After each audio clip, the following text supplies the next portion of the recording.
তো ঘটনাটি ঘটেছিল 2007 সালের ফেব্রুয়ারি মাসের কোনো একদিন, নির্দিষ্ট করে ওই দিনটা মনে রাখতে পারেননি, কিন্তু ফেব্রুয়ারি মাসের কোনো একটা সময় এটা মনে রাখতে পেরেছেন, কোনো একটা ঘটনার প্রেক্ষাপটে আর কি। তো ওনাদের এই গ্রামে দুটো মানে পরপর গ্রাম রয়েছে। তো 2 গ্রাম পরে রয়েছে একটি মাজার। আর মূলত এই আসাদ মিয়ার গ্রাম থেকে মাজারের দূরত্ব 3.5 কিলোমিটার। সঙ্গত কারণে মাজারের নামটি বলা যাচ্ছে না। তো মূলত এটি নরসিংদী জেলার রায়পুরার পিরিচকান্দি গ্রামের ঘটনা। তো এই যে দুটো গ্রাম, ওই গ্রাম থেকে যদি ওই মাজারে যেতে হয় তাহলে একটি মাত্র রাস্তা রয়েছে। সবাই এই রাস্তাতে দিয়েই চলাফেরা করে। ওই মাজারে যেতে হলে ছোট ছোট 3টি ব্রিজ পড়ে এবং একটি 3 রাস্তার মোড় পড়ে। মূলত এই ঘটনাটি ওই 3 রাস্তার মোড়কে কেন্দ্র করে। 2টি গ্রাম আর মাজারের এই সংযোগ রাস্তাটির নাম হচ্ছে রাধানগরের মোড়। এই 3 রাস্তার মোড়টি নাকি অনেক ভয়ঙ্কর। 3 রাস্তার এক পাশে রয়েছে 3টি বড় তাল গাছ, এক পাশে একটি শ্মশান, আর তার একটু পাশে রয়েছে একটি উঁচু ব্রিজ। এদিক দিয়ে পারতপক্ষে লোকজন দরকার ছাড়া চলাচল করে না। মানে কেউ যে বিকেল বেলা এসে হাওয়া খাবে বিষয়টা এরকম না, শুধু আসা যাওয়ার দরকারই এই জায়গাগুলো ব্যবহৃত হয়। তো আমরা ঘটনায় আসি।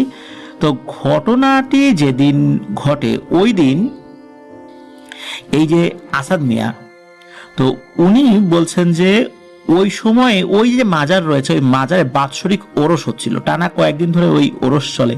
ওরসে গান বাজনা এসব উদ্ভট জিনিসও সেখানে হয় আর কি। তো ওই আসাদ কাকা উনি এবং ওনার 3-4 জন বন্ধু মিলে পরিকল্পনা করেছেন যে বিকেলের দিকে ওই মাজারের ওই ওরসে যাবেন। তো কথা অনুযায়ী সবাই বিকেলের দিকে সেখানে চলেও যান। সন্ধ্যা হয় ভাব, মাগরিবের আজান তখনও দেননি। ওই সময়ে এই আসাদ কাকার শরীরটা আসলে ভালো লাগছিল না। মূলত ওই মাজারে খুব উচ্চ শব্দে বাদ্য বাজনা বাজছিল, ওরস উপলক্ষে গান বাজনা হচ্ছিল, ওই সুফি তাত্ত্বিক বা আধ্যাত্মিক গান যেগুলো ওনারা গান আর কি। তো ওই ধরনের গান বাজনা হচ্ছিল। তো ওনার ওই শব্দগুলোতে খুব অস্থির লাগছিল। এই কারণে বন্ধুদেরকে বলেন যে উনি চলে যাবেন, কিন্তু বন্ধু বান্ধবরা বললো যে আসলাম এত কষ্ট করে, এত তাড়াতাড়ি চলে যাবো, তো তুই চলে যা, আমরা থাকি, আমরা পরে আসবো।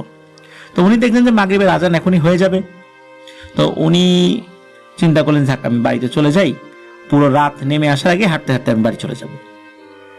এর মধ্যে মাগরিবের আজান দিয়েছেন, উনি বাড়ির দিকে রওনাও দিয়েছেন। উনি যাচ্ছেন, চারদিকে কিন্তু তখনও অন্ধকার হয়নি, বেশ ভালোই আলো ছিল। তো যেহেতু 2টো গ্রাম পার হয়ে ওনার বাড়ি, তো উনি তো যাচ্ছিলেন, যেতে যেতে অবশ্য অন্ধকার হয়ে গেছে। বিশেষ করে ওই 3 রাস্তার মোড় পর্যন্ত আসতে আসতে অন্ধকার হয়ে গেছে। উনি যখন ওই 3 রাস্তার মোড়ের কাছে চলে এসেছেন, দেখেন যে বেশ বড় সড়ো একটা ছাগল দাঁড়িয়ে আছে। ছাগল বলতে একটা বেশ বড় উঁচু একটা খাসি দাঁড়িয়ে আছে আর কি। তো উনি দেখলেন যে খাসিটার গলায় কোনো দড়ি নেই। উনি চিন্তা করলেন যে মনে হয় দড়ি ছিঁড়ে কারো বাড়ি থেকে বের হয়ে হাঁটতে হাঁটতে এদিকে চলে এসেছে। তো উনি কি করেছেন, ওই খাসিটার কাছে গিয়েছেন, গিয়ে দেখেন যে খাসিটা দৌড়ে চলে যাচ্ছে না। তো উনি খাসিটাকে সুন্দর করে গলার নিচে একটু আদর করে মাথায় হাত বুলিয়ে খাসিটাকে ধরে ওনার সাথে করে নিয়ে আসা শুরু করেছেন। খাসিটি ওনার সাথে আসছে। তো হাঁটতে হাঁটতে উনি ওনার বাড়িতে চলে এসেছেন।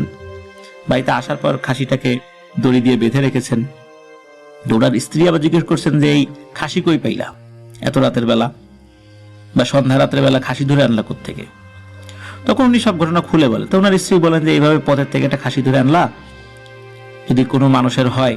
তখন উনি বললেন যে যদি কোনো মানুষের হয় অবশ্যই ফেরত দিয়ে দিব, আর আমি কালকে ওই দিক দিয়ে আবার হাঁটবো, রিক্সা নিয়ে যাব, প্রয়োজনে জিজ্ঞেস করবো কারো খাসি হারিয়েছে কিনা, যদি প্রমাণ পাওয়া যায় তাকে ফেরত দিয়ে দিব, যদি না পাওয়া যায় এটাকে আমি পালবো, বড় হলে আরেকটু যদি বড় হয় আরো কিছুদিন পরে একটু মোটা তাজা করে এটাকে বিক্রি করে দিব, যদি মালিক একদম না পাওয়া যায়। আমি তো আর চুরি করার নিয়েতে নিয়ে আসি নাই। তো ওনার স্ত্রী এটা নিয়ে আর কোনো কথা বাড়ান না। এরপরে অবশ্য এই আসাদ কাকা উনি ওই দিকটাতে গিয়েছিলেন, বেশ কিছু মানুষের সাথে দেখাও হয়েছে, কিছু কিছু বাড়িতে গিয়ে খবরও নিয়েছিলেন যে কারো কোনো খাসি হারানো গিয়েছে কিনা। তবে এই ধরনের কোনো তথ্য উনি পান নাই।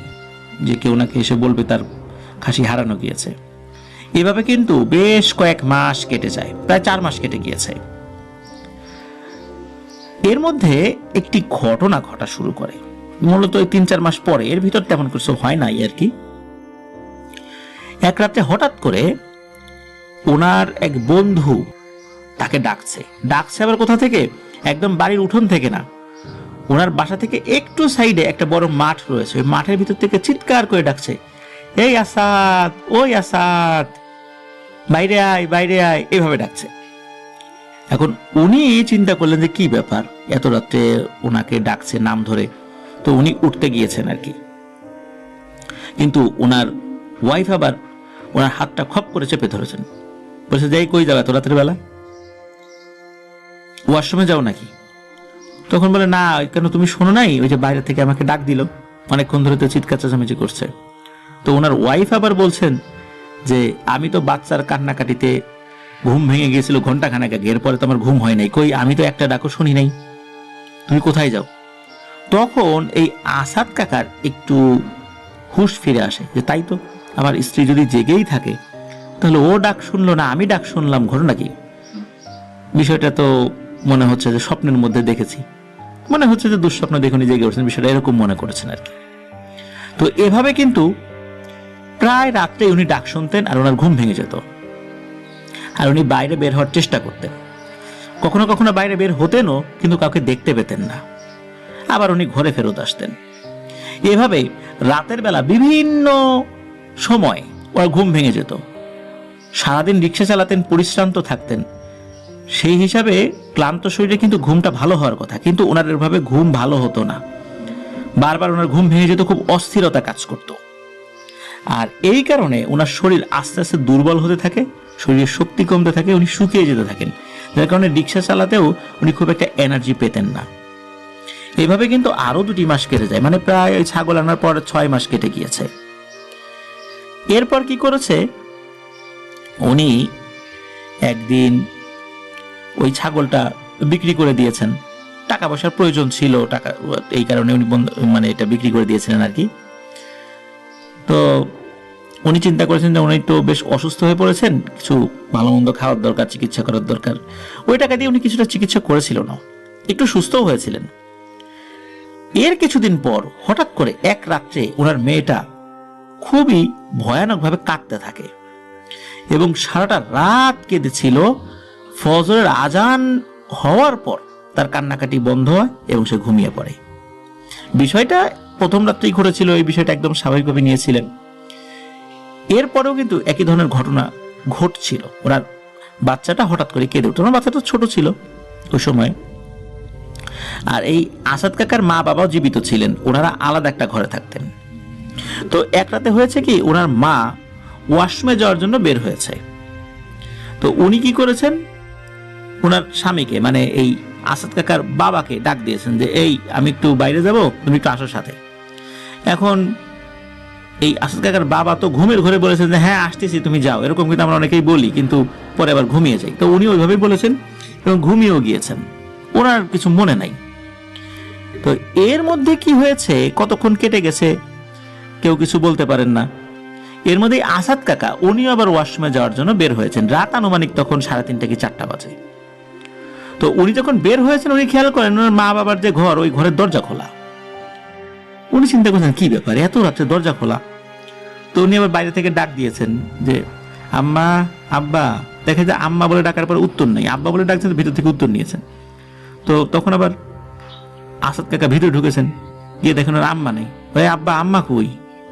তখন এই আসাদ কাকার বাবার হুঁশ ফিরে এসেছে, এই তোর মা তো আমাকে ডাকছিল, সে তো বাইরে যাবে বলছিল, আমি তো আর উঠি নাই, ঘুমাই গেছিলাম, চল তো, এতক্ষণ হয়ে গেছে, মনে হয় আমি বেশ খানিকক্ষণ ঘুমাইছি, চলতো চলতো। তখন এই আসাদ কাকা এবং ওনার বাবা দুজনই বাইরে বের হন, ওয়াশরুমের দিকে যান, যে না, ওয়াশরুমে তো তার মা নাই। ওনারা ওই রাত্রে আশেপাশে খুঁজতে থাকেন, কিন্তু তার মাকে পাওয়া যাচ্ছিল না। এদিকে কোথায় গেল কোথায় গেল, ওনারা তো চিৎকার চেঁচামেচি শুরু করেছেন, আশেপাশের প্রতিবেশীরাও চলে এসেছে, তারাও খুঁজতে থাকেন।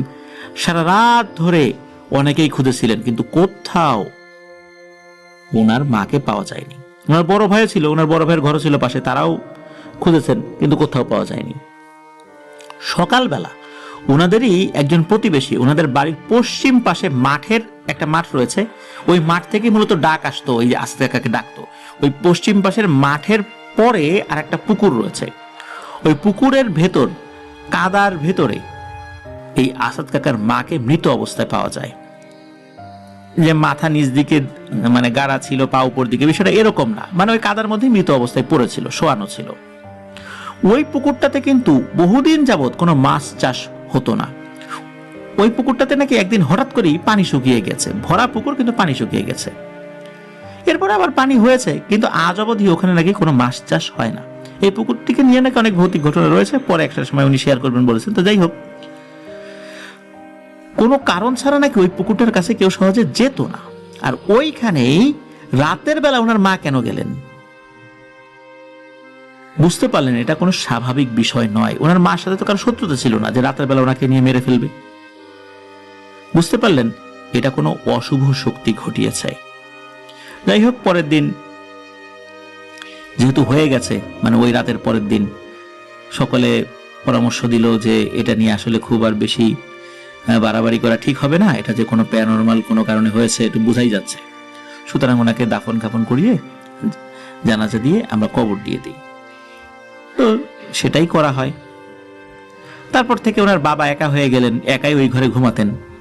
ওনার মা মারা যাওয়ার ঠিক ৪৫ দিনের মাথায় সকালবেলা যখন এই আসাদ কাকা কোনো সারা শব্দ না পেয়ে ডাকতে গিয়েছেন, তো গিয়ে দেখেন যে দরজা ভেতর থেকে বন্ধ, ধাক্কাধাক্কি করছেন, দরজা ভেঙে ভিতর ঢুকে দেখেন যে ওনার বাবা ঘরের মেঝেতে পড়ে আছে মৃত অবস্থায়। কি কারণে উনি মারা গিয়েছেন এই বিষয়ে কোনো কিছু জানা যায় না বা বুঝতেও পারেননি। হয়তোবা স্ট্রোক করেছিলেন, এরকমই চিন্তা করা হয়। ওনার বাবাকেও গোসল করিয়ে জানাজা দিয়ে কবরস্থ করা হয়। তখনও কিন্তু ওনারা বুঝতে পারেননি কেন, কি কারণে, কোন অপরাধে এটা হচ্ছে। এর বেশ কয়েকদিন পর ওনার মা এবং বাবার জন্য বাড়িতে দোয়ার আয়োজন করা হয়। গরিব দুঃখীকে সাধ্য অনুযায়ী ওনারা খাইয়েছেন। ওই রাত্রেই এই আসাদ কাকাকে ওই যে পশ্চিম পাশের ওই মাঠের ওই জায়গা থেকে একটা ডাক আসে, কিন্তু এইবার আর তার বন্ধুদের কোনো কণ্ঠের ডাক ছিল না, এবার ছিল তার বাবার কণ্ঠের ডাক। তো উনিও এই ডাক শুনে মন্ত্রমুগ্ধের মতো ঘর থেকে বেরিয়ে পড়েন। ওনার স্ত্রী কিন্তু তখনও টের পান নাই। আর স্বামীর এই ধরনের ঘুম ভেঙে যাওয়া, উঠে বাইরে যাওয়া, এই সমস্ত বিষয় মাসখানেক ধরে দেখতে দেখতে ওনার ঘুমও পাতলা হয়ে গিয়েছিল। এই জন্য ওনার স্বামী বিছানা থেকে নামলে উনি টের পেয়ে যেতেন। কিন্তু ওই সময় কোনো কারণে ওনার ঘুমটা হয়তো একটু গভীরে চলে গিয়েছিল, যার উনি টের পান নাই। কিন্তু একটু পরে আবার উনি টের পেয়েছিলেন। তখন উনি দৌড়ে বাইরে বেরিয়েছেন। প্রথমে ওয়াশরুমের দিকে গিয়েছেন যে সে ওয়াশরুমে গিয়েছে কিনা, কিন্তু না, ওয়াশরুমে নাই। তাহলে কোথায় গেল? তখন উনি চিৎকার চেঁচামেচি শুরু করেছেন। এই আসাদ কাকার বড় ভাইয়ের যে ঘর, সেখানে গিয়ে ডাকাডাকি শুরু করেছেন। তার বড় ভাই এসেছে, ভাতিজা এসেছে। তখন এই আসাদ কাকার বড় ভাই, আসাদ কাকার ভাতিজা এবং আসাদ কাকার স্ত্রী তিনজন মিলে দ্রুত বের হয়েছেন। বের হয়েই দেখছেন যে ওই আসাদ কাকা ওই পুকুরের দিকটাতে চলে যাচ্ছে। উনি তো দৌড়ে গিয়ে তাকে ধরেছেন। দৌড়ে গিয়ে ধরেছেন, তখন উনি এলোমেলো অসংলগ্ন কথাবার্তা বলছিলেন। ওনাকে টেনে হিচড়ে নিয়ে ওনার বাবার যে রুমটা ছিল, ওনার বাবা মা যে রুমে ঘুমাতেন, তো ওই রুমটাতে ওনাকে আটকে রাখা হয়। তো সকালবেলা একজন হুজুরকে নিয়ে আসা হয়। তো ওই হুজুরটা নাকি খুব নাম করা একজন হুজুর ওনাদের এলাকার। তো ওনাকে নিয়ে আসার পর উনি ওনার মতো করে রুকিয়া করতে থাকেন। তো উনি নাকি কিছু দোয়া দুরুদ পরে ফু দেওয়ার পর এই আসাদ কাকা ঘুমিয়ে পড়েন, ওনার কিছু মনে নাই।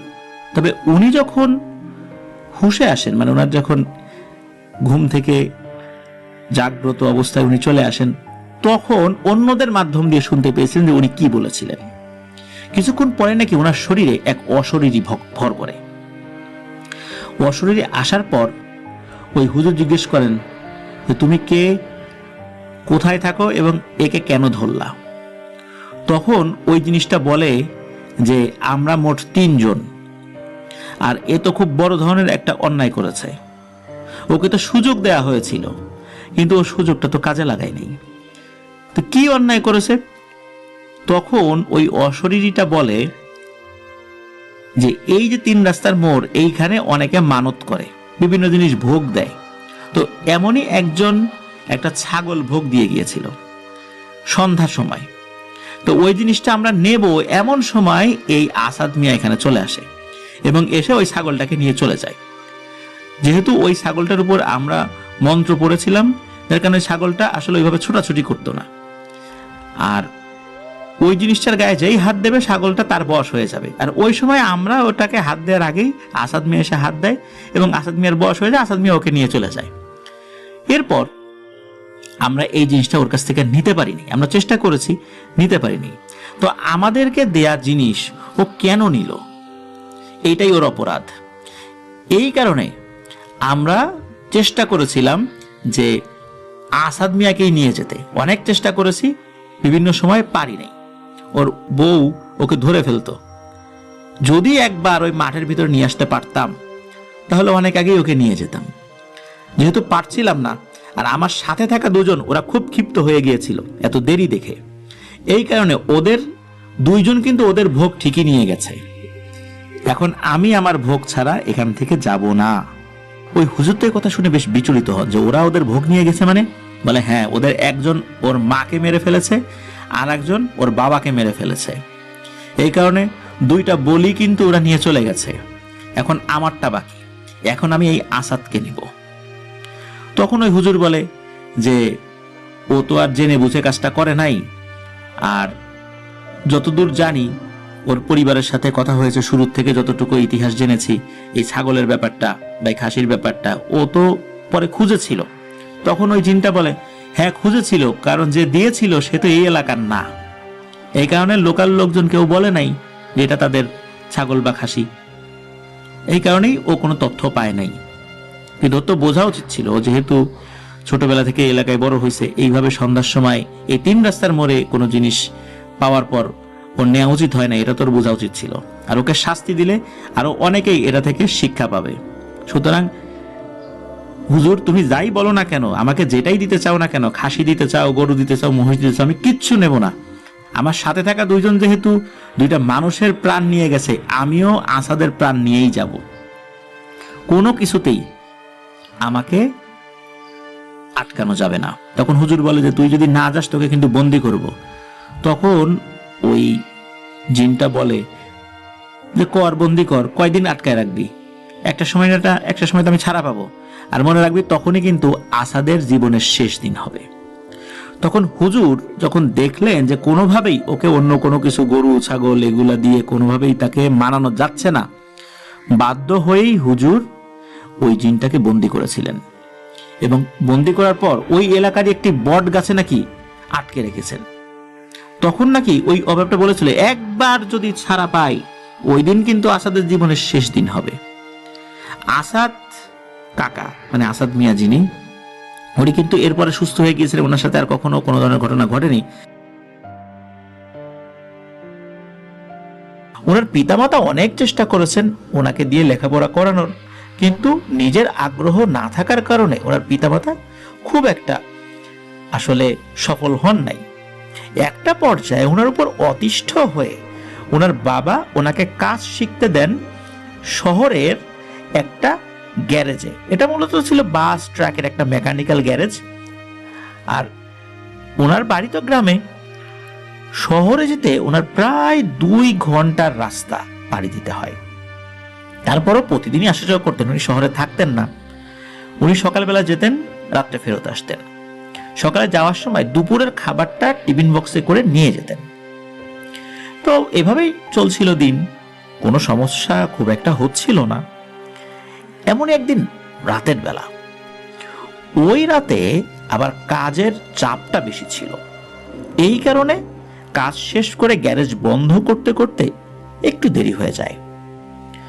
তো ওনার যে 2 ঘন্টা রাস্তা বাড়ি থেকে শহরের, এর মাঝখানে আবার 1 ঘন্টার রাস্তা ট্রলারে করে পাড়ি দিতে হবে। আর ওনাদের শেষ যে ট্রলারটা একটা ঘাটে আসতে হয়, ওই ঘাট থেকে ছাড়ে হচ্ছে রাত 10:30টার দিকে। তো উনি কিন্তু আরো আগেই, সাধারণত সন্ধ্যার দিকেই ওই যে ট্রলারটা পাওয়া যায় ওটাতে চলে যেতেন, কখনো শেষ ট্রিপের ট্রলারে উনি ওঠেন নাই। তো ওই দিনই প্রথম উনি ওই শেষ ট্রিপের ট্রলারটা পেয়ে যান। তো উনি দূর থেকে দেখেন ট্রলারে আরো 20-25 জন আছে। তো উনিও বোটে উঠলেন। তো উনি বোটে ওঠার 1-2 মিনিটের মধ্যে বোটটা ছেড়েও দেয়। তো বোট চলছে, উনি কিছু দূর চলার পর হঠাৎ করে একটা অদ্ভুত দৃশ্য লক্ষ্য করলেন। সেটা হচ্ছে যে এই নৌকায় আরো 20-25 জন রয়েছে যাদের চেহারাটা খুবই অদ্ভুত এবং যাদেরকে ওঠার সময় উনি দেখেন নাই।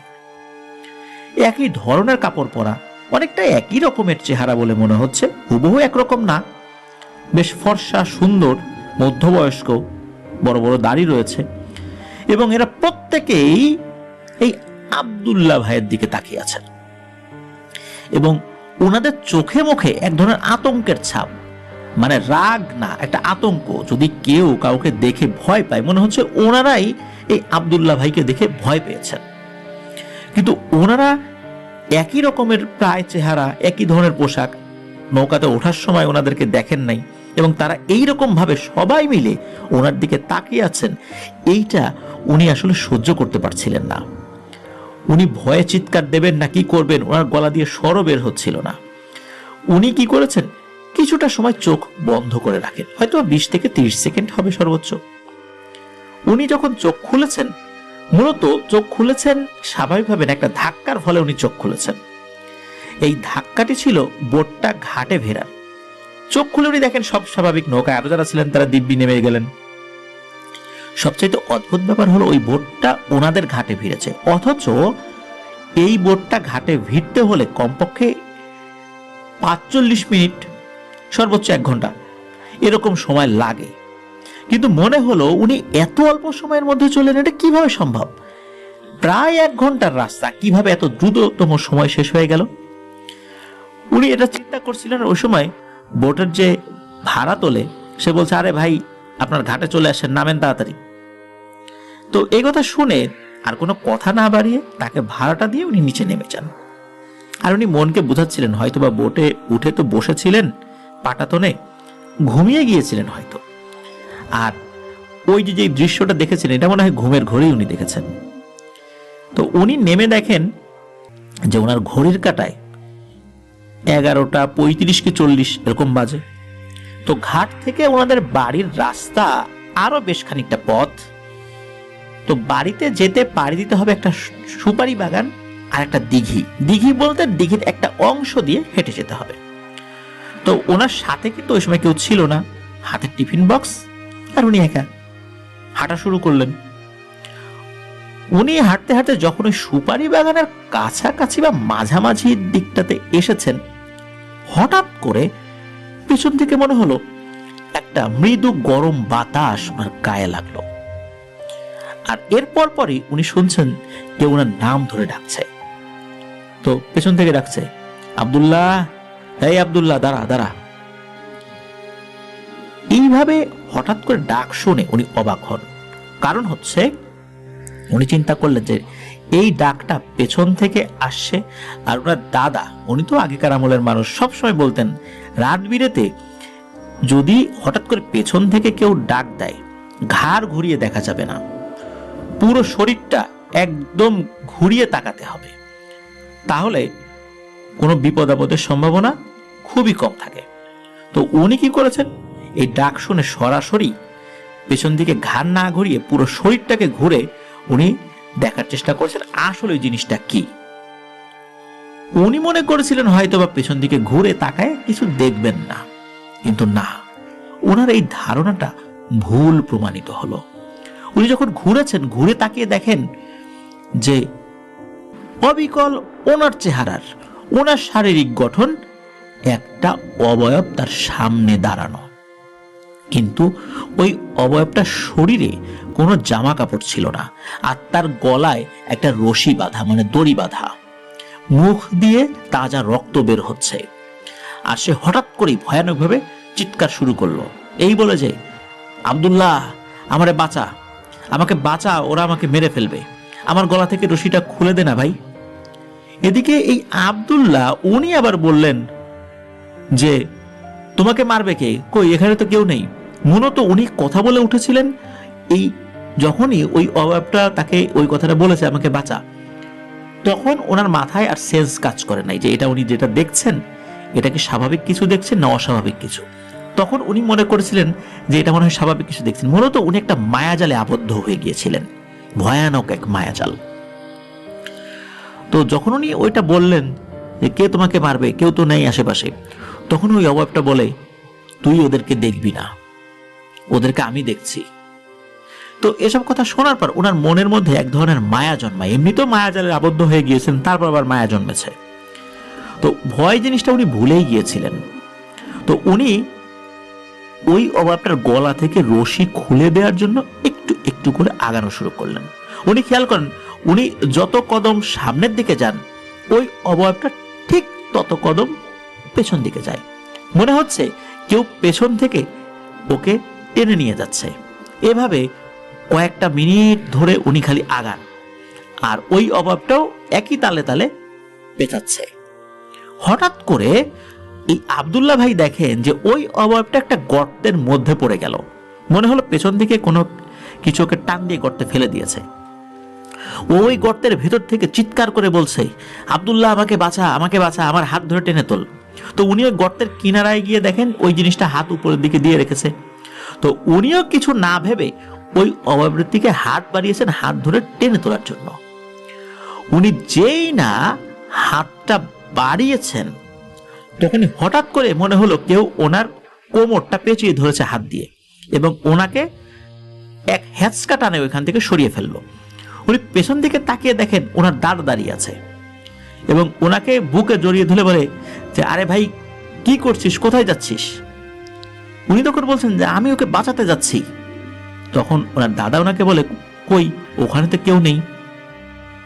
তখনই আব্দুল্লাহ ভাই বলছে যে দাদা আমাকে ছেড়ে দাও, ওকে বাঁচাতে হবে, ও মারা যাবে। তখন ওই দাদা কি করেছেন, তাকে আস্তে করে একটা চড় মেরেছেন। চড় মারার পর ওনার আসলে তখন পরিপূর্ণভাবে হুঁশ ফেরত আসে। এতক্ষণ উনি আধো ঘুম আধো জাগ্রত অবস্থায় ছিলেন, বাস্তবিক ওনার সাথে কি ঘটছিল আসলে উনি বুঝতে পারছিলেন না। তখন এই আব্দুল্লাহ ভাই খেয়াল করেন যে উনি যেখানে ছিলেন ওখানে কোনো গর্ত ছিল না, ওইটা হচ্ছে একটা দিঘি। আর এই দিঘি হচ্ছে সেই দিঘি সুপারি বাগানের পরে দিঘির যে অংশটা পাড়ি দিয়ে তাকে যেতে হয়। তখন দাদা বলেন যে দেখলি এখানে কিছু নাই, আর একটু হলেই তো বিপদে পড়তি, তোকে তো এক হ্যাঁচকা টানে এই দিঘির মধ্যে নিয়ে যেত, আর তোর লাশও খুঁজে পাওয়া যেত না। চল, আমি ঠিক সময় এসেছি বলে আল্লাহ রক্ষা করেছেন, বাড়িতে চল। তো উনি দাদার সাথে হেঁটে আসছেন, দাদা সামনের দিকে হাঁটছেন, উনি পেছন দিকে আসছেন চুপচাপ। তো কাছাকাছি আসার পর দাদা বলছেন যে আমার একটা কাজ আছে, আমি করে আসি, যা বাড়ির ভেতরে যা। তো উনি আর কথা না বাড়ি বাড়ির ভেতরে গিয়ে বাইরে থেকে ডাক দেন ওনার আব্বাকে। তো ওনার আব্বা দরজা খুলে দেন, বলে কি ব্যাপার এত রাত হলো? তো বলেন যে আজকে একটু দেরি হয়ে গিয়েছিল। তো ঘরের ভিতরে ঢোকার পর উনি আবার অবাক হন, ঢুকে দেখেন ঘরের ভিতরে ওনার দাদা বসে আছে। অবাক ব্যাপার। তো উনি বলেন যে দাদা তুমি না কোন দিকে গেলে, তুমি এখানে আসলা কিভাবে আমার আগে? দাদা তো তার কথা শুনে অবাক হয় যে কই, আমি তো বাসায় ছিলাম, আমি তো কোথাও যাই নাই। তখন এই আব্দুল্লাহ ভাই সবিস্তরে সবকিছু বলেন যে কি হয়েছিল। তখন তো ওনার দাদা আনন্দে কান্না করতে করতে ওনাকে জড়িয়ে ধরেন, বলে আল্লাহ তোকে একটা বিশাল বাঁচানো বাঁচিয়েছে রে, নিশ্চয়ই কোনো একটা ভালো কিছু এসে তোকে বাঁচিয়েছে। আমি তো বাড়ির থেকে বাইরে বের হই নাই, বরঞ্চ আমরা উদ্বিগ্ন হয়েছিলাম তোর আসতে দেরি হচ্ছে, আমরা সবাই জেগে রয়েছি। তো ঘটনা কিন্তু ওই পর্যন্তই, কিন্তু আসলে ব্যাপারটা হলো যে কেন এমনটা হলো। এখানে পরবর্তীতে জানা গেল যে ওনার দাদা ওনাকে নিয়ে একজন হুজুরের কাছে গিয়েছিলেন। তো হুজুর জানিয়েছিলেন যে মূলত উনি যখন আসলে ওইখানে যান, ওই নৌকাতে ওঠেন, ওখানে কিছু ভালো অবয়ব ছিল। মূলত ওরা তারা সবাই তার দিকে তাকিয়েছিল এই কারণে যে তারা হয়তোবা বুঝতে পেরেছিল, হয়তোবা নিশ্চিত হয়ে বলা যায় না, যে ওর সামনে ভয়ানক কোনো বিপদ হবে। আর এই কারণে ওই যে দলটা, ওই দলের একজন সর্দার, উনি পরবর্তীতে তাদের একজনকে পাঠিয়ে দিয়েছিলেন যে যাও তো ওই ছেলেটাকে পিছু নাও, কোন বিপদে পড়লো কিনা। মূলত ওই সুপারি বাগান যখন উনি পার হচ্ছিলেন বা মাঝামাঝি এসেছিলেন, তখনই ভয়ানক এক পিশাচ ওনার পিছু নাই। মূলত ওই রাতটা স্বাভাবিক কোনো রাত ছিল না, ওই রাত্রে ওনাকে হত্যা করার নিয়েতেই ওই পিশাচ পিছু নিয়েছিল এবং এক মায়াজাল সৃষ্টি করে ওনাকে ওই দিঘির পাড়ে নিয়ে গিয়েছিল। যখনই উনি হাতটা যদি বাড়িয়ে দিয়েছিলেন, ওই সময় যদি খুললেই পিশাচটার হাতে টাচ লাগতো, এক হ্যাঁচকা টানে তাকে দিঘির মধ্যে নিয়ে যেত, আর কারো পক্ষে বাঁচানো সম্ভব ছিল না। মূলত ওই শেষ মুহূর্তে এসে ভালো একজন জিন তাকে হ্যাঁচকা টানে সরিয়ে নিয়ে গিয়েছিল। মূলত ওই জিনটাও তাকে পেছন থেকে নাকি ডাকছিল পরিচিত কণ্ঠে, কিন্তু এমন এক মায়াজালে উনি পড়ে গিয়েছিলেন, ওই জিনের ডাক উনি শুনতে পান নাই, যার ফলশ্রুতিতে ওই জিনটা তার দাদার রূপ ধরে তাকে বাঁচিয়েছিল। এখন অন্য কোনো রূপে বাঁচালে সে আরো ভয় পেয়ে ওখানে মারাও যেতে পারত, এই কারণে ওই জিনটা তার দাদার রূপ ধরে এসেছিল। এভাবেই আল্লাহ তাআলা ওই জিনের ওসিলায় তাকে ওই ভয়ানক বিপদ থেকে বাঁচিয়ে দেন এবং সে তার বাড়ি পর্যন্ত এগিয়ে দিয়েছিল। তো এরপরে আর তেমন কোনো কিছু জানা যায়নি। তো ঘটনাটি ঘটে আনুমানিক 1994-95 সালের দিকে, আর এই ঘটনাটি উনি ওনার দাদার মুখ থেকে শুনেছিলেন। তো একদিন সন্ধ্যাবেলা দাদা মাঠের কাজ সব সেরে প্রতিদিনের মতো চলে যান বাজারে। উনি প্রতিদিন বিকালের দিকে বাজারে যেতেন, রাতের বেলা বাজার থেকে ফিরতেন। বাজারে গিয়ে কিছু প্রয়োজনীয় জিনিসপত্র কিনতেন, তারপর বন্ধু বান্ধবদের সাথে গল্প গুজব করতেন। এটা ওনার প্রতিদিনের একটা কাজ ছিল। তো বাজার ওনাদের বাড়ি থেকে যে খুব বেশি দূরে বিষয়টা এরকম না, মাঝখানে একটা মাঠ রয়েছে, এই মাঠটা পেরিয়ে তারপর যেতে হয়। পায়ে হাঁটা 5 থেকে 10 মিনিটের রাস্তা আর কি। তো আগে বলে রাখি, এই মাঠের মাঝখানে বড় বড় দুটো জোড়া খেজুর গাছ রয়েছে। মূলত ওই খেজুর গাছ দুইটা পার হয়েই বাজারে যেতে হয়। তো দাদা বাজার থেকে আসতে রাত আনুমানিক 9টা কি 10টা বেজে যায়। তো দাদা আবার কি করেছেন, আসার সময় কম দামে বড় একটা রুই মাছ পেয়ে যান আর কি। তো ওই মাছটাই কিনে উনি বাড়িতে নিয়ে আসেন। প্রতিমধ্যে ওনার সাথে কোনো সমস্যা হয়নি এবং উনি কোনো সমস্যা ফিলও করেননি। তো উনি বাড়িতে এসে দাদিকে বলেন যে দ্রুত আমাকে মাছটা ভেজে দাও, মাছ ভাজা দিয়ে ভাত খাবো। এখন রাতের বেলা এরকম একটা মাছ নিয়ে আসছে, এটা তো কাটাকুটি করতে তো সময় লাগে। তো উনি ওনার মতো করে মাছ কাটাকুটি শুরু করেছেন। এদিকে কিন্তু অনেক সময় চলে গিয়েছে। তো দাদা ঘর থেকে বলে ওঠে, আর কত দূর গো, হইলো তোমার মাছ ভাজা? তো দাদির কোনো সারা শব্দ নাই। তো উনি চিন্তা করেন হয়তো শোনেন নাই, রান্নাঘরে মাছ ভাজার সময় এক ধরনের শব্দ হয় তেল দিয়ে ভাজতে গেলে, হয়তো ওই কারণে উনি বুঝতে পারেন নাই। তো এর 10 মিনিট পর আবার তাকে বলেন যে এই কত দূর গো, কি হইলো? তো এইভাবে আধা ঘন্টা হয়ে গেছে। তখন দাদার তো রাগ হয়ে গেছে যে কি ব্যাপার, এতবার ডাকি, একবার তো উত্তর দিতে পারে, একবার নয় না শুনলো, এতবার ডাকলাম একবারও কি শোনে নাই? সেই কত পরিশ্রম করছি মাঠে ঘাটে, আবার বাজারে গেলাম, ক্ষুধাও তো লাগছে অনেক, আর এর এতক্ষণ লাগতেছে। তো উনি কি করেছেন, ঘর থেকে বাইরে বের হয়ে এসেছেন, কিন্তু এসে দেখেন যে এই যে মাছ কাটার যে বটিটা যেখানে কাটছিলেন, বটিটা ওইরকমই সোজা পড়ে আছে। মানে বটিতে যখন মাছ কাটাকুটি করা হয় তখন আমরা দেখি কাটার পরে বটিটা কিন্তু খুলে রাখেন সবাই, যাতে করে দুর্ঘটনা না ঘটে। তো এই বটিটা খুলে রাখা ছিল না, বটিটা কিন্তু ওইরকমই ছিল। মাছের যে আঁশ এগুলো পড়ে আছে, মাছও নাই, দাদিও নাই, রান্নাঘরেও নাই। তো উনি চিন্তা করেছেন হয়তো বা কলপারে এটা ধুতে গেছে। কিন্তু এই দাদি কিন্তু সবসময় এই মাছ কাটা বা অন্যান্য কোনো জিনিস কাটাকুটি করার পর বটিটা কিন্তু খুলে রেখে যেতেন। কিন্তু বটিটা এইভাবে রেখে কখনো যায় না। এটা হতেও পারে, মনের ভুলে মানুষ তো এরকম করতেই পারে, স্বভাব সুলভ অভ্যাসগুলো তো অনেক সময় মনের ভুলে মানুষ করে না। তো ওই চিন্তা করেই এই দাদা চিন্তা করলেন যে মনে হয় সে ভুল করে এটা খোলে নাই, নিশ্চয়ই কলপারের দিকে গেছে মাছ ধোয়ার জন্য। তো উনি কলপারের দিকে গিয়েছেন, নাই। চিন্তা করুন ওয়াশরুমে গেছে কিনা, ওয়াশরুমের দিকে গিয়েছেন, নাই। বাড়ির আশেপাশে খুঁজছেন, নাই, কোথাও নাই, মাছও নাই, দাদিও নাই।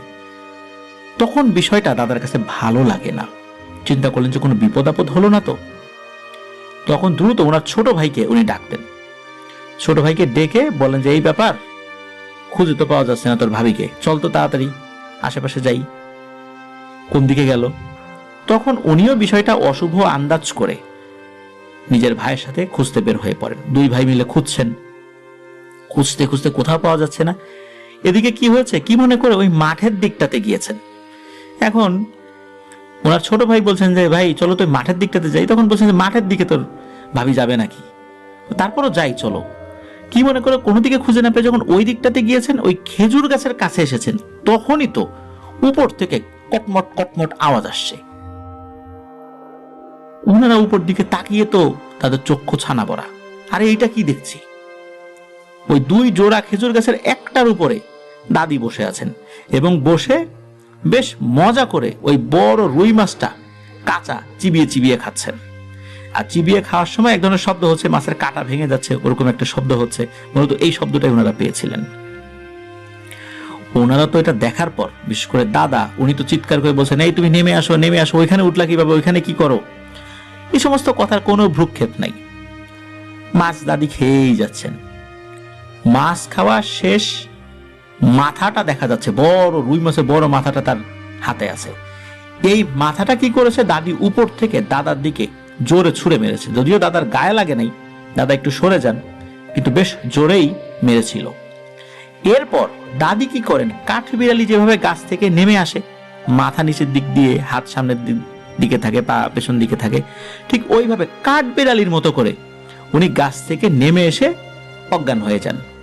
আর এই যে চিৎকার চেঁচামেচিতে আশেপাশে কিন্তু লোকজনও বেশ কিছু চলে এসেছিল। আবার ওই দিক দিয়ে যারা ফিরছিলেন ওই গ্রামে, ওই পথ দিয়েই তো আসতে হয় ওই মাঠ পেরিয়ে, এমন কিছু লোকজন ওইখানে দাঁড়িয়ে এই বিষয়টি দেখছিলেন। তারা তো খুব ভয় পাচ্ছিলেন, জোরে জোরে দোয়া দুরুদ পড়ছিলেন। তো দাদি যখন অজ্ঞান হয়ে যান, তখন তাকে বাড়িতে নিয়ে আসা হয়। জ্ঞান ফেরার পরে উনি একদম স্বাভাবিক ছিলেন, কিন্তু কিছু সময় পর ওনার বমি শুরু হয়ে যায়। পরের দিন দুপুর পর্যন্ত এরকম বমির ভাব ছিল। এরপর আল্লাহর রহমত উনি একদম স্বাভাবিক হয়ে যান। তখন এই দাদা দাদিকে নিয়ে স্থানীয় একজন হুজুরের কাছে যান। উনি বেশ ভালো একজন হুজুর ছিলেন, ওনার কাছে বেশ জিন টিন আসতো আর কি। তো ওনার কাছে যখন বলেন, তখন ওই হুজুর দাদিকে কিছুটা রুকিয়া করে দেন এবং বলেন যে আমি আমার সাথে থাকা জিনদের কাছ থেকে কিছুটা তথ্য নেই যে কেন এমনটা হলো। উনি কিছুক্ষণ পর এই তথ্যটা দাদাকে জানান যে দাদা যখন মাছ কিনে আসছিল, ওই জোড়া খেজুর গাছে একটা মেছো জিন থাকে। ও আসলে ওরকম শক্তিশালী জিন না, দুর্বল হয়ে গেছে। এমনিতেও সে শক্তিশালী না, তারপর আরো দুর্বল হয়ে গেছে। মূলত এই রুই মাছটি আসার সময় সে ওই রুই মাছটার দিকে নজর দেয়। আর দাদা নাকি ওই সময় মানে বিড়বিড় করে কোরআন তেলাওয়াত করতে করতে আসছিলেন। এই কারণে এই জিনটা আসলে কোনো কিছু করতে পারে নাই। আর দাদি যখন মাছ করতে বসেন, ওই জিনটা কালো একটা বেড়ালের আকৃতিতে দাদির কাছাকাছি এসে বসেছিল, চুপ করে বসেছিল। এখন দাদি কি করেছেন, ওই মাছ যখন কেটেছেন, মাছের যে নাড়ি ভুড়িগুলো আছে, এইটা আবার নাকি ওই বিড়ালকে ডাক দিয়ে খেতে দিয়েছেন, যে এই বিড়াল এদিকে আয়, নে, এই বলে কিছু তার সামনের দিকে ছুঁড়ে মেরেছেন। এরপরে কিন্তু দাদি আর কিছু মনে করতে পারে না, ওনারও এতটুকুই মনে ছিল। পরে হুজুর বলেন মূলত জিনটা দূরে দাঁড়িয়েছিল, কিন্তু দাদি যখন তার কাছে ডেকেছে, তখনই এই জিনটা সুযোগ পেয়ে যায়। তখনই এই জিনটা দাদির উপর ভর করে এবং মাছ সমেত দাদিকে নিয়ে চলে যায়। তো দাদির শরীরের ভেতরে থেকেই এই জিনটা মাছটা খেয়ে ফেলে। যেহেতু দাদার উপর ক্ষোভ ছিল যে ওই সময় সে মাছটা নিতে পারে নাই, এই জন্য মাছের মাথাটা দাদার দিকে ছুঁড়ে মেরেছিল। তো হুজুর বলে দেন যে ওই জিনটা একটা আবদার করেছে, যেহেতু সে আসলে মাছ টাছ খুব একটা খেতে পারে না, এই জন্য দাদা যেন 2টো রুই মাছ ওই জোড়া খেজুর গাছের নিচে দিয়ে আসেন। এটাই হলো ওই জিনের একটা আবদার। মানে খুব যে কঠোর কোনো নির্দেশনা বিষয়টা এরকম না, ও তো দুর্বল, এই জন্য তাকে দিয়ে আসতে অনুরোধ করেছেন। আর দাদিকে সে আর কখনো কোনো ক্ষতি করবে না। তো দাদা বলেন আচ্ছা ঠিক আছে, ও যদি খেতে চায় আমি দিয়ে আসবো। তো পরের দিনই দাদা 2টো বড় রুই মাছ কিনে নাকি একা একা গিয়ে রাতের বেলা ওই খেজুর গাছের গোড়ায় গিয়ে রেখে চলে এসেছিলেন। তো পেছন থেকে উনি কোনো শব্দ টব্দ পান নাই, উনি চলে এসেছেন। এরপরে আর কোনো সমস্যা হয়নি। দাদি কিন্তু এখনো ভালো আছেন, সুস্থ আছেন। তো এটি ছিল ঘটনা।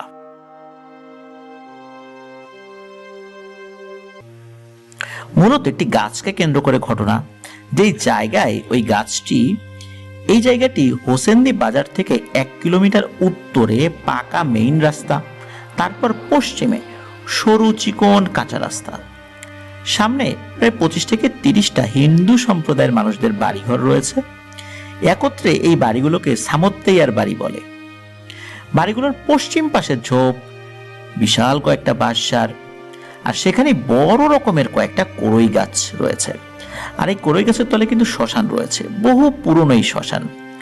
স্বাধীনতা যুদ্ধকালীন অধিকাংশ সনাতন ধর্মাবলম্বী মানুষেরা দেশ ছেড়ে গেলেও কিছু মানুষ কিন্তু পৈতৃক ভিটায় থেকে যাওয়ার সিদ্ধান্ত নেন যতই বিপদ আসুক। মূলত অনেক মানুষ চলে যাওয়ার পর আশেপাশের জায়গাগুলো বিরান পড়ে থাকে, একটা ভুতুড়ে পরিবেশ সৃষ্টি হয়ে যায়। আর ওখানে যারা থেকে যান ওনারাই পরিবেশের সাথে আস্তে আস্তে খাপ খাইয়ে নেন। শোনা যায় এখনো ওই বিশাল দানবাকৃতির কড়ই গাছের তলার নিচে জমিগুলোতে যদি কেউ কাজ করতে যায়, কৃষকের কোদালের সাথে নাকি প্রায়ই উঠে আসে মানুষের দেহের বিভিন্ন অংশ, বিশেষ করে হাড়গোড়। রাতে যদি কেউ ওইদিকে যায় কোনো কাজে, কেউ কেউ নাকি ভয়ে পালিয়েও চলে এসেছেন ওখান থেকে। আর সামত্তেয়ার বাড়ির নাম শুনলে শরীরের লোমগুলো দাঁড়িয়ে যায় ভয়ে। এই জায়গাটা নিয়ে মানুষের মধ্যে এক অন্য ধরনের ভয়ঙ্কর অনুভূতি কাজ করে। এই কারণেই সচরাচর কেউ আসলে এই জায়গার আশেপাশে বিশেষ প্রয়োজন ছাড়া অবস্থান করে না। এই যে আজিজুল হক ভাই, উনি গত বছর ইউনিয়ন পর্যায়ের নির্বাচনের সময় উনি এবং ওনার এক বন্ধু ভোটার লিস্টের কাজে যখন ওই জায়গার বাড়িগুলোতে গিয়েছিলেন, তখন বাড়িগুলোর ভেতরে যখন প্রবেশ করে তখন মনে হলো যেন এক অন্য পৃথিবীতে চলে আসলেন। শুনশান নীরবতা, বিন্দুমাত্র কোলাহল নেই, লোকজনের তেমন আনাগোনা নেই বললেই চলে, অতিরিক্ত কোনো আওয়াজও নেই। নিস্তব্ধতা মনে হচ্ছে যে ওই পরিবেশটাকে একদম গিলে খেয়ে ফেলেছে। তো চলুন এবার মূল ঘটনাতে চলে যাই। ঘটনাটির সময়কাল কিন্তু খুব কাছের, 2024 সালের ফেব্রুয়ারি মাসের 27 তারিখ।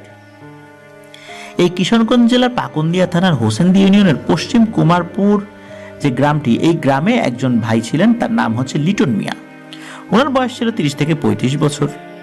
খুব হাসি খুশি এবং মিশুক স্বভাবের মানুষ ছিলেন। তিনি মূলত গাছ কাটার কাজ করতেন। দরিদ্র লিটন ভাই, ওনার এমন অবস্থা ছিল দিন আনে দিন খায়। কোনোদিন কাজ যদি পেতেন, কিছু টাকা পেতেন, ওইটা দিয়ে বাজার করে আনতেন। কোনোদিন কাজ না পেলে কিন্তু ওই দিনটা খুব কষ্টে চলত। অভাবে সংসারে এক মেয়ে এক ছেলে আর তার স্ত্রীকে নিয়ে চলছিল দিন।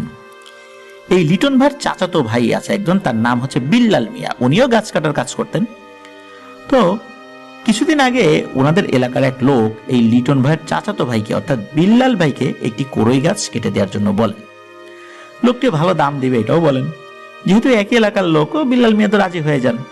যথারীতি নির্দিষ্ট দিনে তিনি তার এক সহযোগীকে নিয়ে গাছ কাটতে বের হবেন বলে ঠিক করেন। তো ওনারা তো ওই দিকটাতে যাবেন, সকালবেলা খাওয়া দাওয়া করে গিয়েছেন।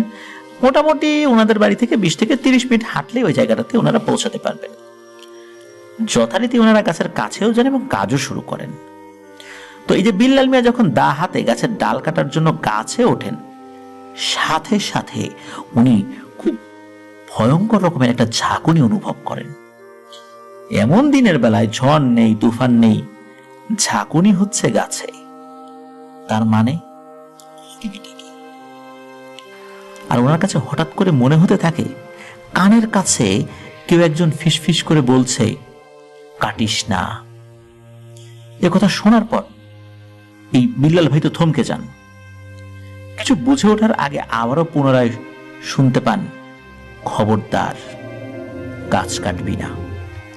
এমন ভাবে ফিসফিস করে কানের কাছে কথা হচ্ছিল যে ফিসফিস করে যদি কেউ কথা বলে মুখ থেকে এক ধরনের বাতাস বের হয়, সেই বাতাসটাও ওনার কানে উনি অনুভব করছিলেন। তো বিল্লাল ভাই তো খুব ভয় পান, সাথে সাথে দা হাতে করে নিচে চলে আসেন। আর সাথে থাকা যিনি ছিলেন বলে, যাই তাড়াতাড়ি চল, গাছ কাটা যাবে না। বলে কেন কাটা যাবে না? কোনো কথা বলা যাবে না, তাড়াতাড়ি চল। তো ওনারা তো দ্রুত চলে আসেন বাড়ির দিকে এবং ওই যে মালিক, যিনি ওই গাছের মালিক, তার সাথে দেখা করে বলেন যে ওনারা গাছ কাটতে পারবেন না, এই গাছের সমস্যা আছে। তো যখন ওনারা আবার বাড়ির দিকে ফেরত আসছিলেন, পথে কয়েকজনের সাথে দেখা হয় যে কি বিল্লাল মিয়া এই অসময়ে আজকে গাছ টাছ কাটো নাই? তখন বলে আর ভাই বলেন না, এই যে এই ঘটনা। তখন বলে কি তোমরা ওই গাছ কাটতে গেছিলা? তোমরা জানো না যে ওই গাছ কাটতে গেলে অনেক সমস্যার সম্মুখীন হয়েছে আগে অনেকে, এই জন্য ভয়ে কেউ গাছ কাটতে যায় না। তো এই বিষয়টা কিন্তু বিল্লাল মিয়া ওইভাবে জানতেন না, জানতেন কিছু কিছু, কিন্তু ওইভাবে জানতেন না যে এটাই সেই গাছ। তো উনি তো অবাক হন, কিছুটা রাগও হন যে এরকম একটা ঘটনা, গাছের মালিক থেকে কিছুই জানালো না, অথচ এই দুইজনকে এই গাছে তুলে দিল, তাদের জীবনকে হুমকির মুখে ফেলে দিল। যাই হোক, যেহেতু মালিককে বলেই আসছেন যে ওনারা কাজটা করবেন না, তো যে যার মতো বাড়িতে চলে যান। যাই হোক, কয়েকদিন পরের ঘটনা, এই যে লিটন ভাই, যাকে নিয়ে মূলত ঘটনা, এতক্ষণ তো বললাম বিল্লাল ভাইয়ের ঘটনা, এই লিটন ভাই চাচাতো ভাই। তো এই লিটন ভাই, ওনার কাছে ওই মালিকটা এসেছেন, এসে বলেন যে মেয়ের বিয়ে তো, গাছ তো বিক্রি করতে হবে, তো গাছ কাটতে চায় না, তুমি জানো, তুমি গাছটা কেটে দিবা, ভালো টাকা দিব। এখন লিটন ভাই আবার এই সমস্ত ভূত প্রেত এগুলো বিশ্বাস করতেন না, কারণ উনি অনেক গাছ কেটেছেন, কখনো কোনো ধরনের কোনো সমস্যা হয়নি। গাছ কাটতে গিয়ে যে অনেকে স্বপ্ন দেখে খবরদার গাছ কাটবি না, এই ধরনের কোনো সমস্যা হয়নি। এমনকি কিছু হন্টেড গাছ বলে পরিচিত এমন গাছ উনি কেটে ফেলেছেন, কোনো সমস্যা হয়নি। এখন লিটন ভাই চিন্তা করলেন যে আমার তো হাত টান, আর এই লোকটারও দরকার, ভালোই টাকা দিবে, তো এই সুযোগটা তো আমার হাতছাড়া করা উচিত হবে না। তো যে কথা সেই কাজ, উনি তো এক বাক্যে গাছ কাটতে রাজি হয়ে যান। কিন্তু এই খবরটা যখন তার চাচাতো ভাই বিল্লাল মিয়ার কাছে গেল, সে হন্তদন্ত হয়ে ছুটে এসে বলে যে ভাই খবরদার গাছটা কিন্তু কাটিস না, আমি কাটতে গিয়ে কিন্তু এই ধরনের সমস্যায় পড়ছিলাম। তো এই লিটন ভাই তো এই সমস্ত কথায় কোনো পাত্তাই দেন না। উনি বলেন যে ধুর বেটা, দিনের বেলা গাছ কাটবো, কিসের কি, এই সমস্ত কথা বলে তার চাচাতো ভাইকে নিবৃত করেন এবং গাছ কাটার সিদ্ধান্তে অটল থাকেন। তো এরপরের দিন তার সহযোগী, তার নাম হচ্ছে লোকমান মিয়া, এই লোকমান মিয়াকে সাথে নিলেন আর চলে গেলেন গাছ কাটতে। এই দিনটি ছিল ফেব্রুয়ারি মাসের 27 তারিখ, মঙ্গলবার। রমজান মাস আসতে তখনও বেশ কয়েকদিন বাকি, সময়টা ঠিক দুপুরবেলা। তো বেলা গড়িয়ে সূর্য তখন পশ্চিম দিকে ঢলে পড়তে চলেছে, এই সময়টাতে ওনারা গিয়েছেন। তো আজ এই জায়গাটা মনে হচ্ছিল অন্য দিনের থেকে একটু বেশি অন্যরকম।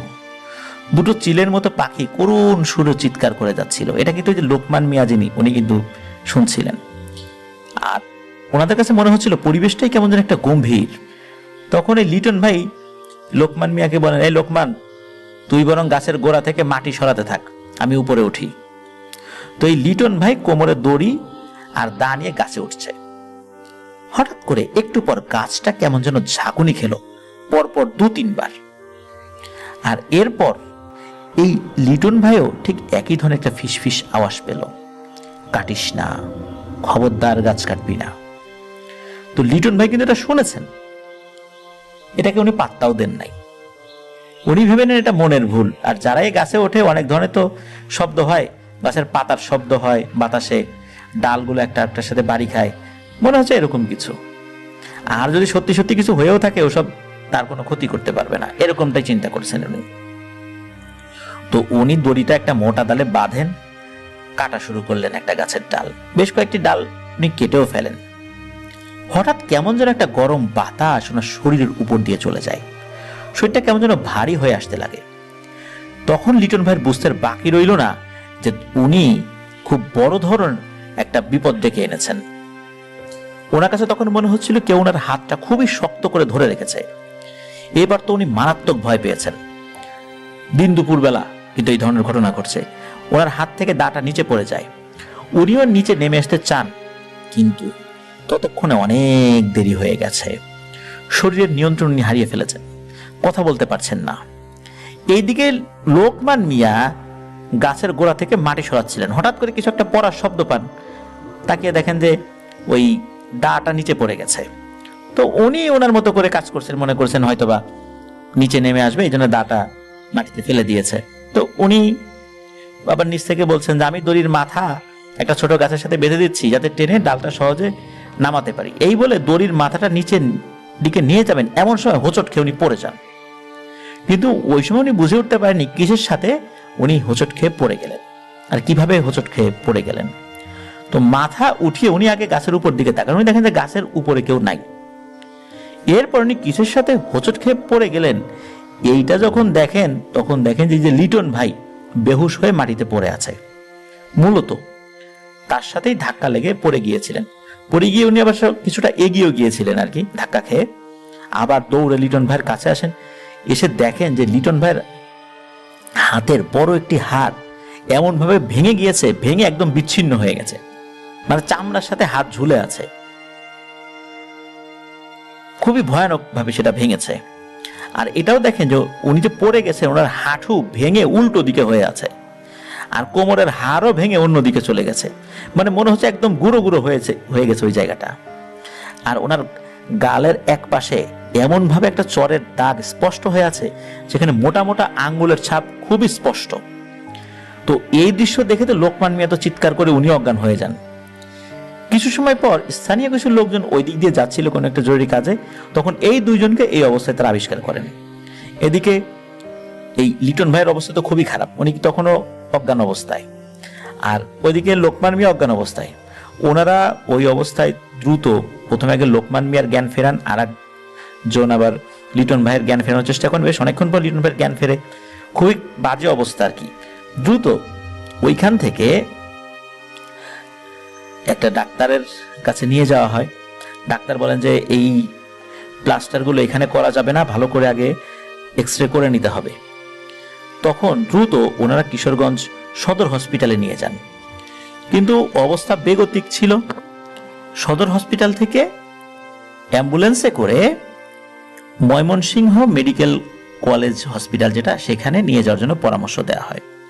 তো এর মধ্যে কিন্তু লিটন ভাইয়ের জ্ঞানও এসেছিল। অ্যাম্বুলেন্সে নিয়ে যাওয়া হচ্ছে, ওই অ্যাম্বুলেন্সেই কিন্তু ওনার সাথে যা যা হয়েছিল সব কথা খুলে বলেন। বারবার লিটন ভাই অজ্ঞান হয়ে যাচ্ছিলেন। ময়মনসিংহ মেডিকেল কলেজ হসপিটালে নেয়ার পর লিটন ভাইয়ের মৃত্যু হয়। রাত তখন প্রায় 8:30 বাজে। ময়মনসিংহ মেডিকেল কলেজ থেকে তাকে তার লাশকে ছেড়ে দেওয়া হয়। ওনারা অ্যাম্বুলেন্সে করে লাশ নিয়ে বাড়িতে ফেরত আসছেন। লাশের সাথে 2 জন মহিলা, 1 জন পুরুষ ছিলেন, আর ড্রাইভার ছিলেন। আর এই লিটন ভাইয়ের স্ত্রী, উনি তো মাঝে মাঝে তার স্বামীর শরীরে হাত দিচ্ছিলেন, কান্নাকাটি করছিলেন। তবে ওনার কাছে মনে হচ্ছিল লাশটা মনে হয় অনেক ঠান্ডা, এতটা ঠান্ডা সাধারণত হয় না। এর মধ্যে অ্যাম্বুলেন্সের মধ্যেই এক অদ্ভুত ঘটনা ঘটে। এই ঘটনা দেখার জন্য নিশ্চয়ই কেউ প্রস্তুত থাকবে না। এটি ওনার স্ত্রী খুবই স্পষ্ট বুঝতে পেরেছেন এবং দেখেও ছিলেন, এবং শুধু উনি না, আরো কয়েকজন যারা এই পাশে ছিলেন তারাও দেখেছিলেন। সেটা হলো, ওনার স্ত্রী হঠাৎ করে দেখতে পেলেন যে লাশের মুখটা কেমন যদি খুলে গেল, এবং দেখলেন অদ্ভুত রঙের একটা প্রজাপতি। দেখে মনে হচ্ছে এটা নীল রঙের মতো হবে আর কি। এই নীল রং টাইপের একটা প্রজাপতি ওনার নাকের ছিদ্র দিয়ে আস্তে আস্তে বের হয়ে আসলো, এবং বের হয়ে এসে বিশাল একটা প্রজাপতির আকার ধারণ করলো। বিশাল বলতে সাধারণ প্রজাপতির আকার যেরকম হয় এর থেকেও আরো 10 গুণ বড় হবে। এই প্রজাপতিটি খুবই সুন্দর এবং অনেক বড় ছিল। তো উনি অবাক হলেন যে এইভাবে অ্যাম্বুলেন্সের ভিতর এমন সময় এই অবস্থায় লাশ থেকে প্রজাপতি বের হয়ে আসলো কিভাবে। উনি হাত দিয়ে ওই প্রজাপতিটাকে যখনই ধরতে গিয়েছিলেন, মুহূর্তের মধ্যে ওই প্রজাপতিটি যেন হাওয়ায় মিলিয়ে গেল। উপস্থিত অন্যরাও দেখেছিলেন সেটা, খুব ভয় পেয়েছিলেন এই ঘটনায়। তার পরের দিন ওনার লাশের দাফন কার্য সম্পন্ন করা হয়। এরপর থেকে ওই গাছটি সেদিনের পর থেকে আজ পর্যন্ত কেউ কাটতে রাজি হয়নি। এখনো সেটি এভাবে ইতিহাসের সাক্ষী হয়ে দাঁড়িয়ে আছে।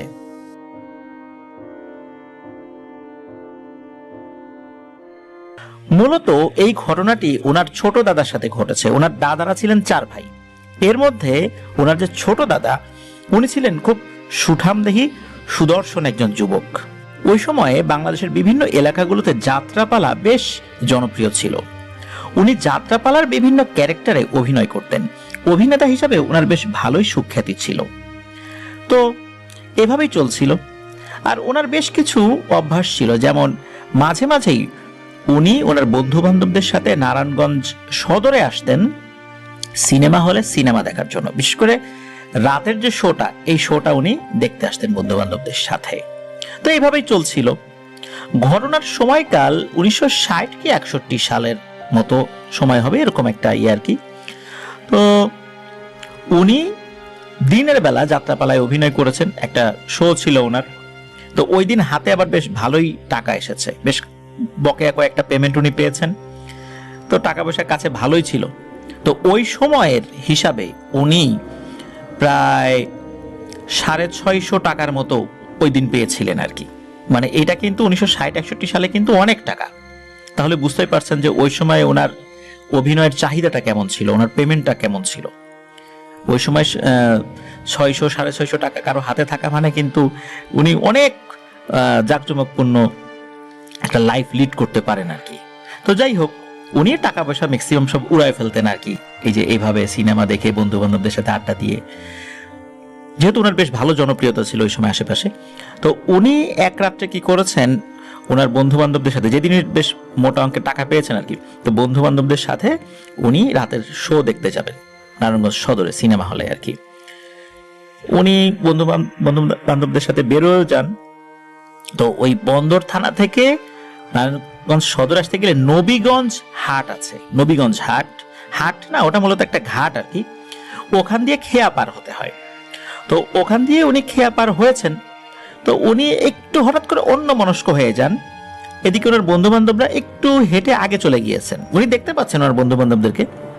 হঠাৎ করে উনি দেখেন যে একটা পাগল, চুল বড় দাড়ি বড়, এসে বলতেছে, এই আমারে কিছু টাকা দে, আমি খুব ক্ষুধার্ত, তোর কাছে টাকা আছে তুই আমাকে দে, আমি খাবো।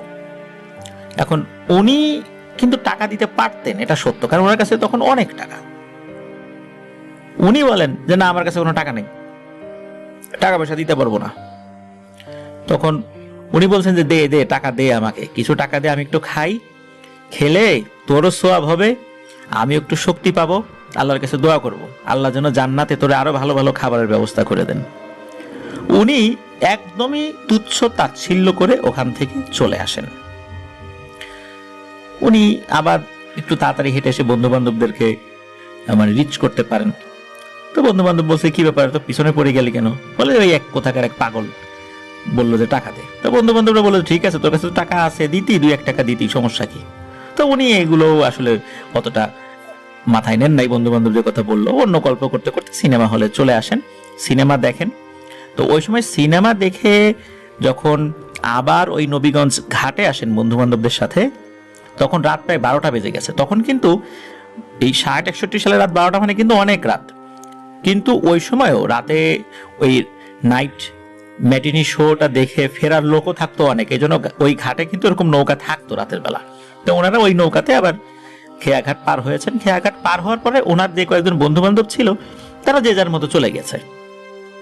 তো উনি যখন আসছিলেন, আসার পথে একটা নির্জন জায়গায়, ওনার বাড়ির কাছাকাছি একটা নির্জন জায়গায় হঠাৎ করে দেখেন যে ওই পাগলটা এসে বলছে, কিরে তোরে বললাম যে আমার কিছু টাকা দে, তুই দিলি না, বন্ধু বান্ধবদের নিয়ে সিনেমা দেখতে গেলি, তোর পকেটে এখনো 512 টাকা আছে, তুই যে সিনেমা দেখতে গেলি একজন অভুক্ত মানুষকে টাকা না দিয়ে, কাজটা কি ভালো? তুই তো কাজটা ভালো করিস নাই, এটা তো একজন মানুষের বৈশিষ্ট্যের মধ্যে পড়ে না। তখন এই ইমতিয়াজ আহমেদ ভাইয়ের ছোট দাদা বেশ অবাক হন যে তার কাছে এখনো 512 টাকা আছে, এটা এই পাগল কিভাবে জানলো? নিশ্চয় জানার কথা না। তো ওই পাগল তাকে নসিহত করতেছে, মানে উনি আর কি উত্তর দেবেন, পাগল তাকে নসিহত করতেছে যে ভালো হয়ে যা, তুই কাজটা ভালো করলি না আমার সাথে।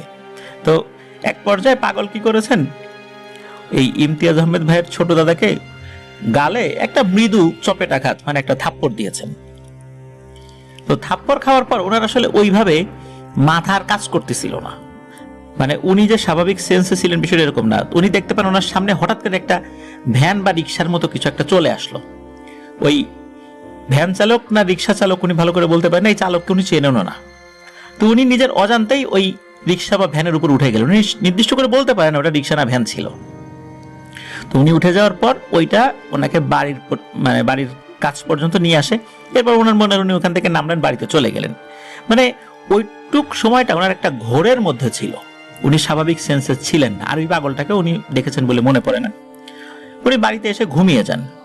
তো সকালবেলা ওঠার পর বাড়ির লোকজন দেখে যে এই ব্যক্তি, মানে ইমতিয়াজ আহমেদ ভাইয়ের ছোট দাদা, উনি খুব অস্বাভাবিক রকমের আচরণ করছেন, ভাঙ চুর শুরু করে দিয়েছেন, লাফ দিয়ে বাড়ির চালের উপর উঠে যান, গাছে উঠে যান, মানে কি একটা অদ্ভুত দৃশ্য। উনি অত্যন্ত ব্যক্তিত্ব সম্পন্ন, যেহেতু অভিনেতা ছিলেন, একটা গুরু গাম্ভীর্য ভাব তার মধ্যে রাখতে হতো, সবার সাথে কথা বলতেন হাসি মুখে, কিন্তু নিজের ওয়েটটা বজায় রেখে। কিন্তু হঠাৎ করে তার এরকম আচরণ দেখে মানুষ সবাই তো অবাক হয়ে যায়, কি ব্যাপার, ও হঠাৎ করে এমন শুরু করলো কেন? তাকে তো অনেক কষ্টে ধরে বেঁধে রাখা হয়। তারপর ওনার বন্ধু বান্ধবদেরকে খবর দেওয়া হয় যে ওর সাথে কি এমন কোনো ঘটনা ঘটছিল, যার কারণে হঠাৎ করে এরকম করলো, তোমরা কেউ কিছু জানো? তো ওরাও তো কিছু বলতে পারেন না আসলে, যে আসলে কি হলো না হলো। তখন এই যে ইমতিয়াজ আহমেদ ভাইয়ের ছোট দাদার বাবা যিনি, তো উনিও কিন্তু টুকটাক কবিরাজি জানতেন। তো উনি বুঝতে পেরেছেন ওনার ছেলের সাথে কোনো একটা সমস্যা হয়েছে। উনি দ্রুত একটা আসন বসান, আসন বসিয়ে ওই ছেলের উপর যে জিনের প্রভাবটা হয়েছে বলে উনি মনে করছেন সেই জিনটাকে হাজির করার চেষ্টা করেন। অনেকক্ষণ চেষ্টা করার পরও পুরোপুরিভাবে উনি ব্যর্থ হন, কোনোভাবেই সেটা হাজির করতে পারলেন না। এরপর ওই দিনটা কেটে যায়। রাতের বেলা ওই বাড়ির বাইরে ভয়ঙ্কর ধরনের গর্জন, চালের উপর ধুমধাম আওয়াজ, তারপর ঝড় তুফান শুরু হয়েছে বলে মনে হচ্ছে। কিন্তু ঘর থেকে বাইরে বের হলে দেখে যে সবকিছু স্বাভাবিক, কিন্তু ঘরের ভেতর ঢুকলে এরকমটা মনে হয়। তো এই ধরনের সমস্যা শুরু হয়ে গেল। ওদিকে এই ছোট দাদার ঘরের ভিতর থেকে চিৎকার চেঁচামেচি, বাড়ির সদস্যরা দ্রুত বাইরে বের হয়ে ওনার ঘর বাইরে থেকে লক করে দিলেন যাতে উনি বের হতে না পারেন। তো উনি বের হওয়ার চেষ্টা করছিলেন আর কি। তো বাড়ির সদস্যরা বুঝতে পেরেছেন কোনো একটা জটিল সমস্যা হয়েছে যেটা ওনারা বুঝতে পারছেন না। এদিকে পরের দিন ওই রাতটা ওইভাবেই কেটে যায়। সকালে উঠে ওই ধরনের ঝড়ের কারণে যে বাড়ির বড় ধরনের কোনো ক্ষয়ক্ষতি হয়েছে এরকম কোনো আলামত খুব একটা পান না ওনারা। পরের দিন ভালো একজন কবিরাজের কাছে যান। কবিরাজের কাছে যাওয়ার পর কবিরাজকে বলেন, এই ব্যাপার, আপনি একটু বাসায় আসেন, এই সমস্যার একটু সমাধান করতে হবে। ওকে নিয়ে আসার মতো উপায় নাই, ও খালি ছুটাছুটি করে কোন দিক দিয়ে দৌড় দিয়ে চলে যায়।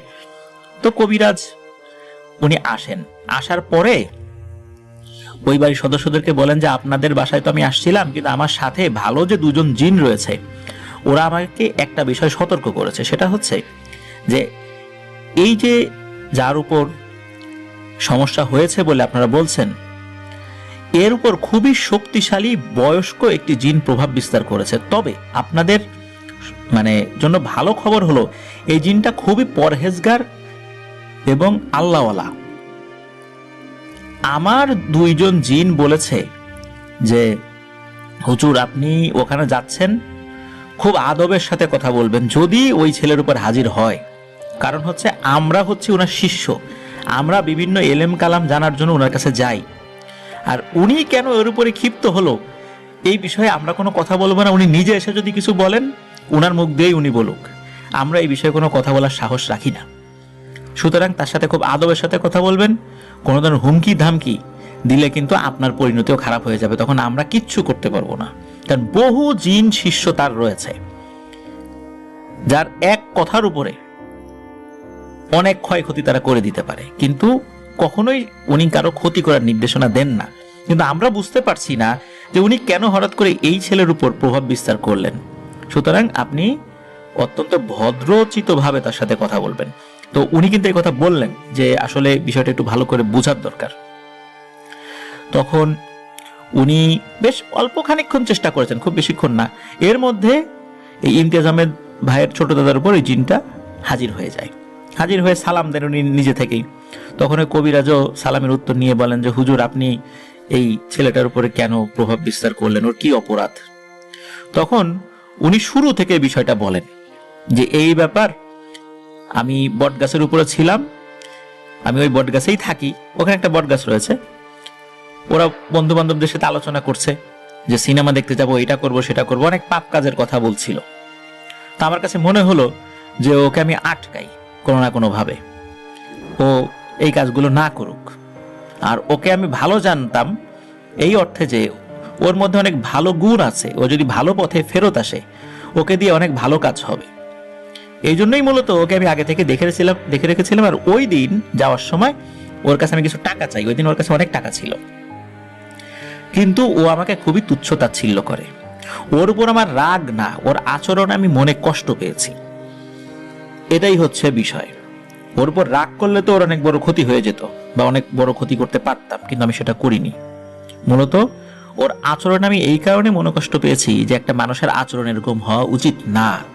আমরা জিনেরা অনেক মানুষের অনেক উপকার করি, মানুষ টের পায় না। কিন্তু একটা ক্ষুধার্ত ব্যক্তি ওর কাছে সে টাকা চাইলো, ওর কাছে এত টাকা থাকার পরেও দিল না, বিষয়টা কি মনে কষ্ট লাগার মতো না? তখন ওই কবিরাজ বলেন, জি হুজুর আপনি তো ঠিকই বলেছেন, আসলেই মনে কষ্ট লাগার মতো বিষয়। তো ওকে আপনি ছেড়ে দেন, আর আপনি কি চান, আপনি যা চান সেটা নিয়ে ওকে ছেড়ে দেন। তখন এই কথায় ওই জিনটা একটু রাগান্বিত হয়। তখন বলে যে, এই কবিরাজ, আমার কথাবার্তা শুনে কি তোমার কাছে মনে হয়েছে যে আমি কোনো ভোগ দিলে চলে যাব, বা আমি এই ভোগ নিয়ে চলে যাওয়ার মতো কোনো জিন? তোমার সাথে আমি আর কোনো কথা বলবো না। এই বলেই উনি ওইখান থেকে চলে যান। মানে ওই ছোট দাদার উপর তো ভর করেছিলেন, উনি ওখান থেকে চলে যান। তখন কবিরাজের কাছে ওই দুইজন জিন নাকি ফিস ফিস করে বলছিল যে, হুজুর, আপনাকে বলছিলাম যে আপনি উল্টাপাল্টা কোনো কথা বলবেন না, অন্য অন্য জায়গায় গিয়ে যেটা বলেন। আপনাকে আরেকটু সতর্ক হওয়া উচিত ছিল, যেহেতু উনি চলে গেছেন, আপনি ডাকলে, 1000বার ডাকলে উনি আর আসবে না। তখন কবিরাজ বলে, তাহলে করণীয় কি? তখন ওই জিনেরাই পরামর্শ দেয় যে এখানে আলী আসগর নামে একজন পরহেজগার ব্যক্তি আছেন। তো ওই আলী আসগর এই নামক এই পরহেজগার ব্যক্তিকে এই জিনটা খুব সম্মান করেন। তো উনি যদি তাকে অনুরোধ করেন এই জিনকে, তাহলে ওই জিনটা চলে যেতে পারে। এটার কিন্তু তার শিষ্যরা পরামর্শ দিয়েছিলেন আর কি।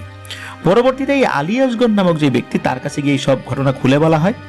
তখন ওই আলী আসগর নামক যে ব্যক্তি, উনি ওই জিনটাকে তার সাথে থাকা জিনদের মাধ্যমে সালাম জানিয়েছিলেন, মানে তার কাছে এসে যেন একটু দেখা করে।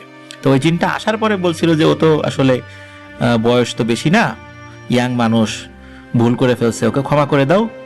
আর তোমার আসলে কি ইচ্ছা, ওকে নিয়ে কি পরিকল্পনা? তখন ওই জিনটা বলছিল যে ওকে নিয়ে আসলে আমার, ওকে যে বেশি কষ্ট দিব, ক্ষতি করব, এরকম কোনো পরিকল্পনা না। আমি চাই ও ও ধর্ম অনুযায়ী জীবনযাপন করুক, এটাই আমার চাওয়া। এই চাওয়াটা তো অন্যায় না, তাই না? একজন মুসলিম হিসাবে আর এক মুসলিম ভালো পথে চলবে, এটা তো আমি চাইতেই পারি। তখন এই আলী আসগর নামক ওই পরহেজগার ব্যক্তি বলেন যে ঠিক আছে, আমি ওকে বলবো যে ও যেন ভালো হয়ে চলে, আর এই ধরনের কাজগুলো যেন না করে, ও বাকিটা জীবন যেন প্র্যাকটিসিং মুসলিম হিসাবে জীবনযাপন করে, এটা আমি ওকে বলবো, আর ও যেন এই অনুযায়ী চলে। তখন ওই জিন বলে, আচ্ছা ঠিক আছে, আপনার কথায় আমি ওকে ছেড়ে দিচ্ছি। ও যদি কখনো এই ওয়াদার বরখেলাপ করে, তাহলে কিন্তু আমি ওর উপর আবার প্রভাব বিস্তার করবো, তখন কিন্তু আমাকে কিছু বলতে পারবেন না। তখন ওই আলী আসগর নামক ওই পরহেজগার ব্যক্তিও বলেন, আচ্ছা ঠিক আছে, তুমি যাও, ও ভালোভাবে চলবে, আমি ওকে বলে দিব। এরপরে ওই ইমতিয়াজ আহমেদ ভাইয়ের ছোট দাদাকে এই বিষয়ে বলা হয় যে এই ব্যাপার, তুমি তো ভাই ভুল করছো, আর তোমাকে কিন্তু চর মারার পরেও তোমাকে বাড়ি পর্যন্ত পৌঁছে দিয়েছিল, এই কারণ তুমি যেই পথ দিয়ে যাইবা, এই পথে তোমার বিপদ হওয়ার আশঙ্কা ছিল। এই কারণে ওই জিনটি তার আর এক শিষ্যকে দিয়ে তোমাকে বাড়ি পর্যন্ত পৌঁছে দিয়েছিল। তোমাকে বড় ধরনের ক্ষতি করার কোনো ইচ্ছা নাই, তবে জিনের চাওয়া এটা। তখন উনি বলেন, আচ্ছা ঠিক আছে, জিনের চাওয়ার জন্যই যে আমি আল্লাহর পথে ফেরত আসবো, বিষয়টা এরকম না। আমাকে তো আসলে একজন মুসলিম হিসাবে আল্লাহর পথেই চলা উচিত, সুতরাং আমি ওইভাবেই চলবো। এবং সত্যি তাই, উনি ওইভাবে চলা শুরু করেন। কিন্তু সমস্যা বাদলে হলো, উনি যেহেতু যাত্রাপালায় অভিনয় করতেন, অনেক পালাগুলোতে ওনার আগে থেকে কন্ট্যাক্ট নেওয়া ছিল। এখন হুট করে এই পরিবর্তনের ফলে দেখা গেল তারাও একটা বিপদে পড়ে গেল। তারা বারবার এসে ওনাকে চাপ দিচ্ছিল, তারপর বন্ধু বান্ধবরা এসে বিভিন্ন টিটকারি করছিল, এই যে জিনে ধরে ভালো হয়ে গেছে, এইটা সেটা। তো একটা পর্যায়ে এই সমস্ত বিভিন্ন পারিপার্শ্বিক অবস্থার কারণে উনি আবার কিছুটা ওই লাইনে চলে যান, আবার বন্ধু বান্ধবদের সাথে মিশে আবার আগের মতো হওয়া শুরু করেন আর কি। হঠাৎ করে ওনার উপর সেই একই সমস্যা আবার শুরু হয়ে যায়। সমস্যা শুরু হয়ে যাওয়ার পর সবাই তো বুঝতে পেরেছেন যে আসলে ঘটনাটা কি, উনি নিজেও বুঝতে পেরেছেন ঘটনাটা কি। তখন আবার ওই আলী আসগর নামক যে পরহেজগার ব্যক্তি, ওনার কাছে যান। উনি তো খুব রাগারাগি করেন যে তোমাকে তো বারবার বলে দিছিলাম। তো উনি বলেন, আসলে আমার ভুল হয়ে গেছে, পারিপার্শ্বিক বিভিন্ন সমস্যার কারণে আমি আবার ঢুকে গেছিলাম আগের রাস্তায়, তো আমি আবার ফেরত আসবো আল্লাহর পথে, আপনি ওনাকে একটু বলে দেন। তারপরে আবার ওই জিনকে কিন্তু উনি বলে দিয়েছিলেন, এবং সত্যি তাই, উনি কিন্তু এরপরে একদম বাকিটা জীবন, যতদিন জীবিত ছিলেন, খুবই ভালো একজন মানুষ হিসাবে, নামাজি মানুষ হিসাবে উনি নিজের জীবনকে পরিচালনা করেছেন। আর ওনার সাথে এরপরে আর কখনো কোনো ধরনের কোনো ঘটনা ঘটেনি।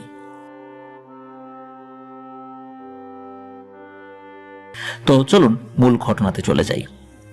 ঘটনাটি যেখানে ঘটেছিল, এটি মূলত নোয়াখালীর সুবর্ণচর এলাকায়, আজকে যে সুবর্ণচর ওই এলাকায়। তবে ঘটনাটির সময়কাল কিন্তু অনেক আগে, 1942-43 এরকম একটা সময় হবে। ওই সময় ব্রিটিশ পিরিয়ড ছিল।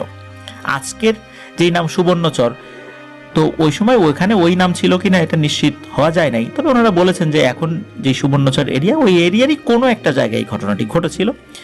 তো নোয়াখালী বিস্তীর্ণ যে এলাকা রয়েছে ওখানে কিন্তু অনেক আগে থেকেই ইসলামের প্রচার এবং প্রসারে অসংখ্য মসজিদ মাদ্রাসা গড়ে উঠেছিল, এখনো আছে। তো প্রত্যন্ত এলাকায় একটি মাদ্রাসা ছিল। মাদ্রাসাটা কিন্তু বেশ অনেক জায়গা নিয়েছিল, বিষয়টা এরকম না, কিন্তু আশেপাশে অনেক গাছগাছালি ছিল আর কি, মানে অনেকটা শুনশান নীরবতা এরকম একটা পরিবেশ ওখানে ছিল। মাদ্রাসাটা ছিল উপরে টিন, আর মাদ্রাসার যে দেয়ালটা এটা অনেকটা মাটির দেয়াল বা এই টাইপের কোনো কিছু একটা দিয়ে তৈরি করা ছিল আর কি। মাদ্রাসার স্টুডেন্টদের নামাজ পড়ার জন্য একটা ছোট মসজিদও ছিল সেখানে। তো এখনকার মতো অত উন্নত ছিল না, ইলেকট্রিসিটি ছিল না, অনেক আধুনিক সুযোগ সুবিধা সেখানে তো ছিল নাই। ন্যূনতম সুযোগ সুবিধাগুলো সেগুলো থেকে অনেকটা বঞ্চিত ছিল, কারণ অত্যন্ত প্রত্যন্ত এলাকায় মাদ্রাসাটি ছিল। এই কারণে ওটা একটা ছোট্ট হাফেজিয়া মাদ্রাসা ছিল। তো চলছিল মোটামুটি ভালোই। ওখানে যে স্টুডেন্টরা ছিল এরা সবাই ছোট ছিল, মানে বয়স কেমন ছিল যতটুকু বলেছেন, বয়স প্রত্যেকের বয়স 7-8 বছর থেকে সর্বোচ্চ 13-14 বছর, এতটুকুর মধ্যেই আর কি স্টুডেন্টরা যারা ছিলেন আর কি ওইখানে ওই সময়।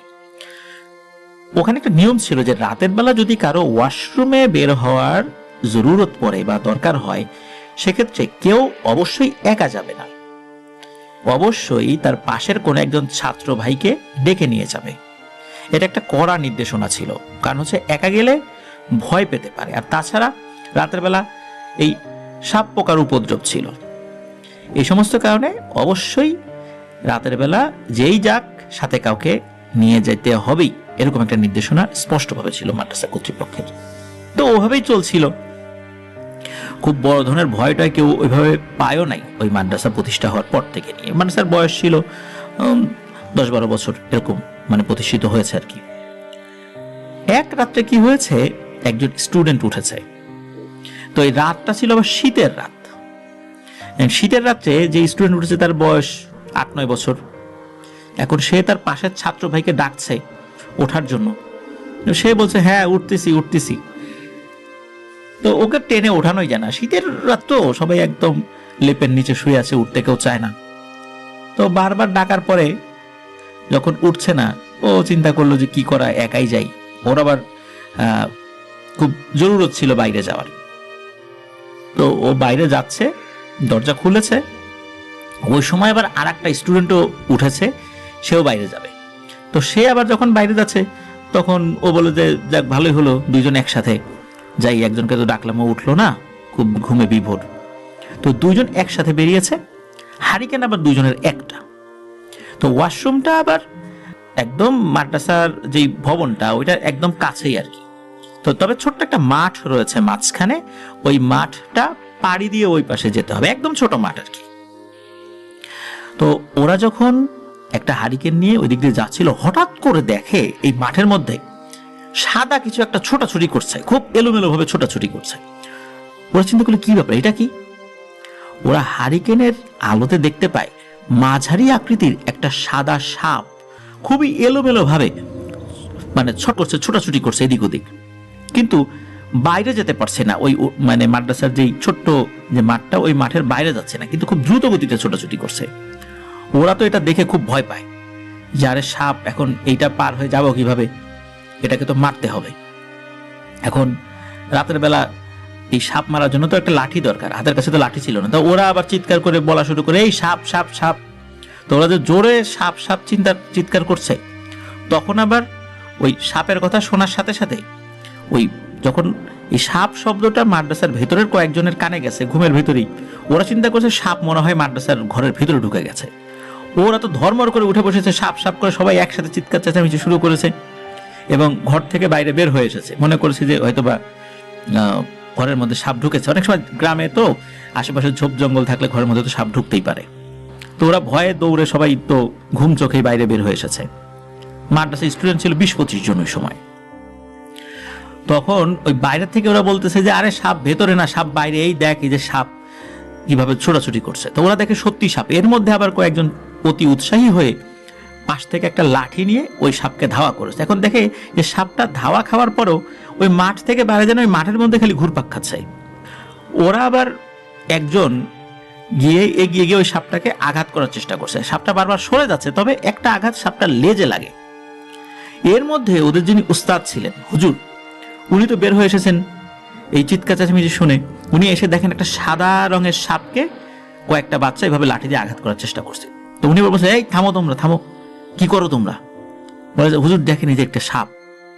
তখন বলেন যে না না, এটাকে আঘাত করো না, এটাকে স্বাভাবিক সাপ বলে আমার মনে হচ্ছে না। তো হুজুরের বয়স যে অনেক বেশি ছিল তা না, ওনার বয়স ছিল 33-34 বছর এরকম আর কি, ইয়াং হুজুর। তো উনি আবার সকলকে নিবৃত, তো স্টুডেন্টরা সবাই সরে আসে। তো উনি দেখলেন যে ওই সাপটা এখন একটা জায়গায় স্থির হয়ে দাঁড়িয়ে আছে, সাপটা ফোনা তুলে দাঁড়িয়ে আছে, তখন ওই হুজুরকে দেখছে। তখন হুজুর খুব ভালো করে লক্ষ্য করেন ওই সাপটার মধ্যে খুবই একটা আতঙ্ক বিরাজ করছে, এবং মনে হচ্ছে ও মনে হয় কিছু বলতে চাচ্ছে। ও বারবার মাথা নামাচ্ছে, উঠাচ্ছে, মানে মনে হচ্ছে ও কিছু বলতে চায়। তখন হুজুর বুঝতে পারেন এই সাপটা মোটেও স্বাভাবিক কোনো সাপ না, এটা অন্য রকমের কিছু একটা হতে পারে। উনি সব স্টুডেন্টদেরকে বললেন যে তোমরা সবাই ভেতরে চলে যাও, বিষয়টা আমি দেখছি। ওস্তাদের নির্দেশনা পাওয়া মাত্রই সব স্টুডেন্টরা ভেতরে চলে যায়। তখন ওখানে দুজন স্টুডেন্ট দাঁড়িয়েছিল শুধু।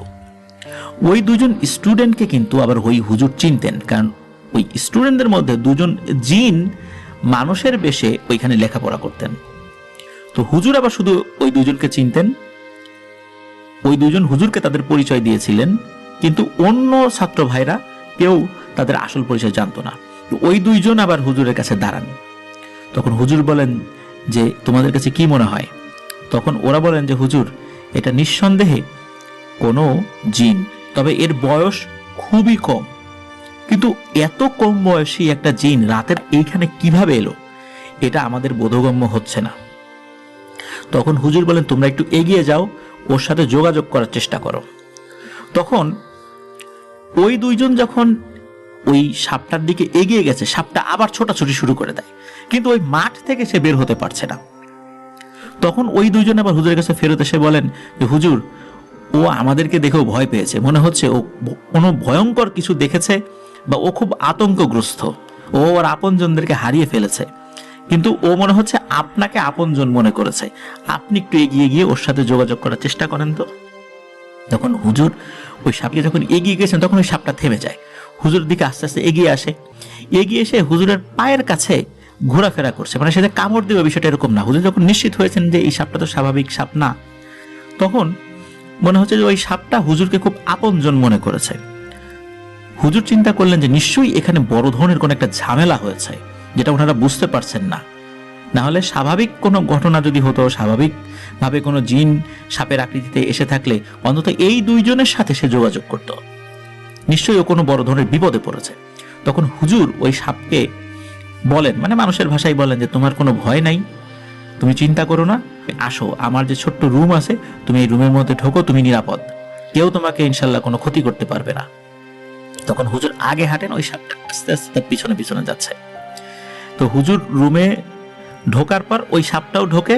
তখন ওই সাপটাকে হুজুর বলেন যে তুমি এখানে অবস্থান করো, আমি দেখি তথ্য নিয়ে কি করা যায়, তোমার বিষয়ে আমি একটু তথ্য নিচ্ছি। তখন ওই সাপটা ওখানে থাকে, কিন্তু সে ওখানেও কিন্তু খুব আতঙ্কগ্রস্ত, ছোটাছুটি করছিল না, মনে হচ্ছে সে খুব ভয় পেয়েছে।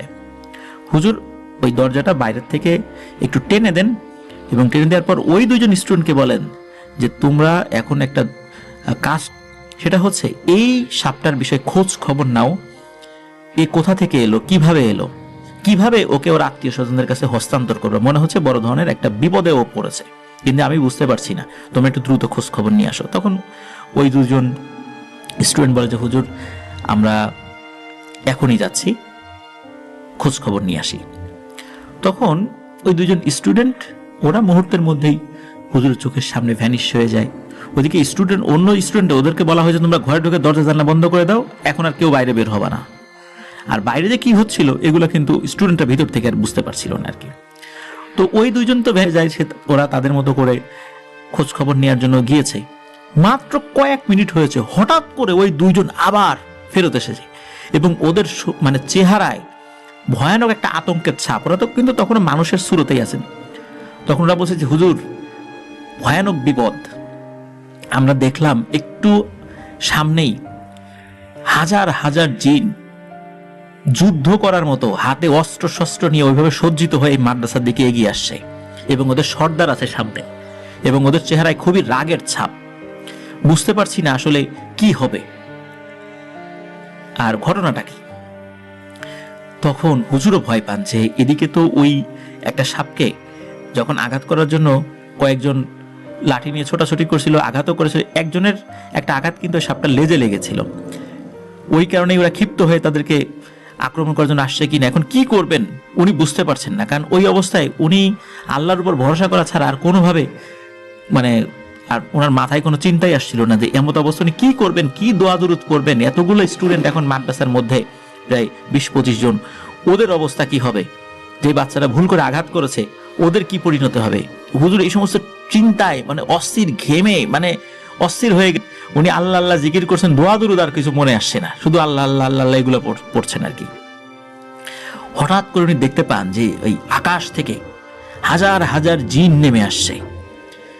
তাদের চেহারা মানুষের মতোই কিন্তু অনেক উঁচু লম্বা, এবং ওদের শরীরে এক ধরনের লোহার বর্মের মতো পরা, হাতে এক ধরনের অস্ত্র, এই অস্ত্রগুলো আসলে তরবারির মতো কিন্তু একটু বাঁকানো, এবং ওইটা স্বাভাবিক অস্ত্র মানুষ মানে ওইভাবে কখনো ব্যবহার করে না, এটা ওনাদের অস্ত্র, এটা ওনারা কোন কাজে ব্যবহার করেন বা হয়তো বা ওনাদের যুদ্ধ এগুলো ব্যবহৃত হয়। তো ওরা আসেন, ওনাদেরকে দেখেই তো হুজুর আরো ভয় পেয়েছেন, মনে হচ্ছে এখনই বুঝি মানে প্রাণটা বেরিয়ে যায় শরীর থেকে। এর মধ্যে ওই যে দুই স্টুডেন্ট, এই দুইজন স্টুডেন্ট ওরা তো জিন, ওরা কি করছে ওদের যে অবয়ব, যে দীর্ঘদেহী অবয়ব, ওরা ওই অবয়বে দাঁড়িয়ে গেছে, কিন্তু ওরা তো নিরস্ত্র। ওরা দাঁড়িয়ে গেছে, হুজুরকে বলতেছেন হুজুর আপনি এতটুকু নিশ্চিত থাকেন আপনাদেরকে এবং আমার ছাত্র ভাইদেরকে যদি এরা কোনো ক্ষতি করতে আসে আমাদের দুইজনের লাশের উপর দিয়ে ওদেরকে আঘাত করতে হবে, আমরা দুইজন বেঁচে থাকতে আপনাদের কোনো ক্ষতি ওরা করতে পারবে না। তো ওরা দুইজন তো তাদের অবয়বে দাঁড়িয়ে গেছে। তো যখন ওই যে দলটা এসেছে, ওই দলের যিনি প্রথম দিকে ছিলেন উনি এসে প্রথমেই ওই হুজুরকে সালাম দিয়েছেন। সালাম দেওয়ার পর তখন ওই হুজুর সালামের উত্তরও নেয়ার মানে অবস্থা নাই আর কি। তারপরে উনি এতটুকু চিন্তা করেছেন হুজুর যেহেতু সালাম দিয়েছেন নিশ্চয়ই এরা বড় ধরনের কোনো ক্ষতির উদ্দেশ্যে আসে নাই, তখন উনি একটু সাহস ফেরত পান। আর ওই যে দুইজন জিন ওনারাও ওই সর্দার সালামের উত্তর নিয়ে বলেছেন যে আপনারা যদি এখানে ক্ষতি করার উদ্দেশ্যে এসে থাকেন তাহলে জেনে রাখুন আমাদের লাশের উপর দিয়ে এদেরকে ক্ষতি করতে হবে। তখন ওই সর্দার বলেন যে তোমাদের পরিচয়? তখন বলে যে আমরা এদেরই ছাত্র ভাই, আমরা এখানে মানুষের বেশি লেখাপড়া করি, আর আমরা এই ওস্তাদের শিষ্য, তার ছাত্র। তখন ওই সর্দার বলেন আচ্ছা ঠিক আছে তোমাদের বিষয়ে পরে কথা বলবো, আমি হুজুরের সাথে কথা বলতে চাই। তখন হুজুরকে বলেন যে হুজুর আপনার ভয় নাই, আমরা এখানে কোনো ক্ষতি করার জন্য আসি নাই, তবে হ্যাঁ ক্ষতি করার জন্য আসি আপনাদের না অন্যদের, আমরা সেখানে যাব, কিন্তু এখানে কেন আসি আপনাকে বলি। সেটা হলো আমাদের যে গোত্র, এই গোত্রটা বেশ শক্তিশালী একটা গোত্র। আমাদের গোত্রের যারা বাচ্চারা আছে এরা মাঝে মাঝে বেড়ানোর জন্য বাইরে বের হয়, সেক্ষেত্রে আমাদের গোত্রের জিনেরা পাহারা দেয়, কিন্তু আর একটা গোত্রের সাথে আমাদের একটা শত্রুতা ছিল। তো ওরা যখন বের হয়েছে ওই গোত্রের কিছু দুষ্টু জিনেরা আচমকা আক্রমণ করে বসে। আচমকা আক্রমণের ফলে আমাদের গোত্রের কয়েকজন শহীদ হয়ে যায়। তখন অন্য যারা জীবিত ছিল ওনারা কি করেছেন, দ্রুত এই বাচ্চাদেরকে নিয়ে আমাদের গোত্রে ফেরত আসেন। কিন্তু সমস্যা হয় যে এই বাচ্চাদের মধ্যে একটা ছোট্ট বাচ্চা ছিল, এই বাচ্চাটা যে একদম শিশু, কথাও বলতে পারে না, এই বাচ্চাটা হারিয়ে যায়। আর ও যে কোথায় আছে এটা আমরা পরবর্তীতে বুঝতে পারি। যদি আমরা চলে আসতে দেরি করি তাহলে হয়তোবা এই বাচ্চাটাকেও ওরা আক্রমণ করতে পারে এবং মেরে ফেলতে পারে। আর এই বাচ্চাটা হচ্ছে আমাদের গোত্রের যিনি কবিরাজ বা হেকিম, এই হেকিমের একমাত্র নাতি, আর ওই হেকিমেরও একটাই ছেলে, সেই ছেলের ঘরের এই একমাত্র ছেলে এটা। সুতরাং উনি খুব ভেঙে পড়েছেন, আমাদের গোত্রের যাবতীয় চিকিৎসা সংক্রান্ত ব্যাপারগুলো উনি দেখে থাকেন বা ওনার পরিবার দেখে থাকেন। তো এমত অবস্থায় উনি খুব ভেঙে পড়েছেন। আর তাছাড়া আমাদের গোত্রের একজন সদস্যের জীবন বাঁচানোর জন্য আমরা সকলে জীবন দিতে পারি। এই জন্য আমরা দ্রুত খবর নিয়ে এখানে চলে এসেছি। ভাগ্য ভালো আমাদের থেকে যে এই বাচ্চাটা দলছুট হয়ে গেছে এটা ওই দুষ্টু জিনেরা বুঝতে পারেনি। যদি বুঝতে পারত তাহলে এখানে এসে ওরা আক্রমণ করত। হুজুর এই সমস্ত কথা শুনে একটু সাহস পান এবং কি হয়েছে বিষয়টা খুলে বলেন। তো বলেন যে বাচ্চাটা এইভাবে ছোটাছুটি করছিল। তখন বলেন যে ও তো আসলে একদম ছোট, ও এই মাঠের বাইরে যেতে পারেনি কারণ ও ভয় পাচ্ছিল, যেদিকে যেত ওদিকে হারিয়ে যেতে পারতো, এই কারণে হয়তোবা ও যেতে পারেনি বা আল্লাহ হেফাজত করেছেন। তখন হুজুর ক্ষমা চান ওই ছাত্রদের তরফ থেকে, যে ছাত্রদের মধ্যে একজন ভুল করে লাঠি দিয়ে আঘাত করে ফেলেছে। তখন বলেন যে এটা তো ভুল, এটা নিয়ে আপনাদের প্রতি আমাদের কোনো অভিযোগ নাই, এখানে যে আপনারা তাকে হেফাজত করে রেখেছেন আল্লাহর ইচ্ছায় এতেই আমরা সন্তুষ্ট। তখন এই দুইজন যে জিন, ওই যেই দুজন জিন তাকে দেখিয়ে বলেন যে আপনার এই যে দুইজন ছাত্র জিন, ওর সাহসিকতা আমরা মুগ্ধ। ওরা নিরস্ত্র থাকা অবস্থায়ও যে আমাদের সাথে যুদ্ধ করার জন্য দাঁড়িয়ে গেছে আপনাদের বাঁচানোর জন্য, সত্যি এরকম বীর কোনো জিন খুব একটা দেখা যায় না। কারণ যে যার গোত্রের লোকদের জীবন বাঁচাতে প্রস্তুত, কিন্তু সম্পূর্ণ মানুষের জন্য জীবন উৎসর্গ করার জন্য তারা দাঁড়িয়ে গেছে। সত্যি ওদের দুজনের কথা কাজে আমি মুগ্ধ হয়েছি। তো ওদের বিষয়ে আমি পরে একটা ঘোষণা দিব। আমি এখন যাচ্ছি ওই গোত্রগুলোর জিনদেরকে আগে শায়েস্তা করে আসি, আর অল্প সময়ের মধ্যেই এই জিনের মা আসবে এবং মা এসে ওকে নিয়ে যাবে। আর ও তো আসলে ওর পরিবারের সদস্যদের বাইরে কাউকে দেখেনি, এই জন্য যাকেই দেখে ও ভয় পায়, কিন্তু আপনাকে দেখে নাকি ও একটু সাহস পেয়েছিল। আর ও তো কথা বলতে পারে না, এই জন্য আপনারা কেউ ওর সাথে যোগাযোগ করার জন্য আসলে চেষ্টা করলেও ওইভাবে ও বুঝতে পারবে না। একটা শিশুর যেরকম আচরণ হয় ওর আচরণও ওই রকমই। তো অল্প সময়ের মধ্যেই নাকি একটা ভয়ানক বাতাস আসতে শুরু করে এবং একটা কান্নার আওয়াজ, মানে নাকি সুরে কান্না আর কি, মানে ওই যে যেই বাচ্চা জিনটা ওর মা আসছিল আর কি, যে ওই বাচ্চার খবর পাওয়া গেছে, তো উনি খুব দ্রুত গতিতে আসছিল, এত দ্রুত গতিতে মনে হচ্ছে যে ওই বিভিন্ন গাছগুলো মানে ভেঙে চুরে যাবে এমন একটা অবস্থা।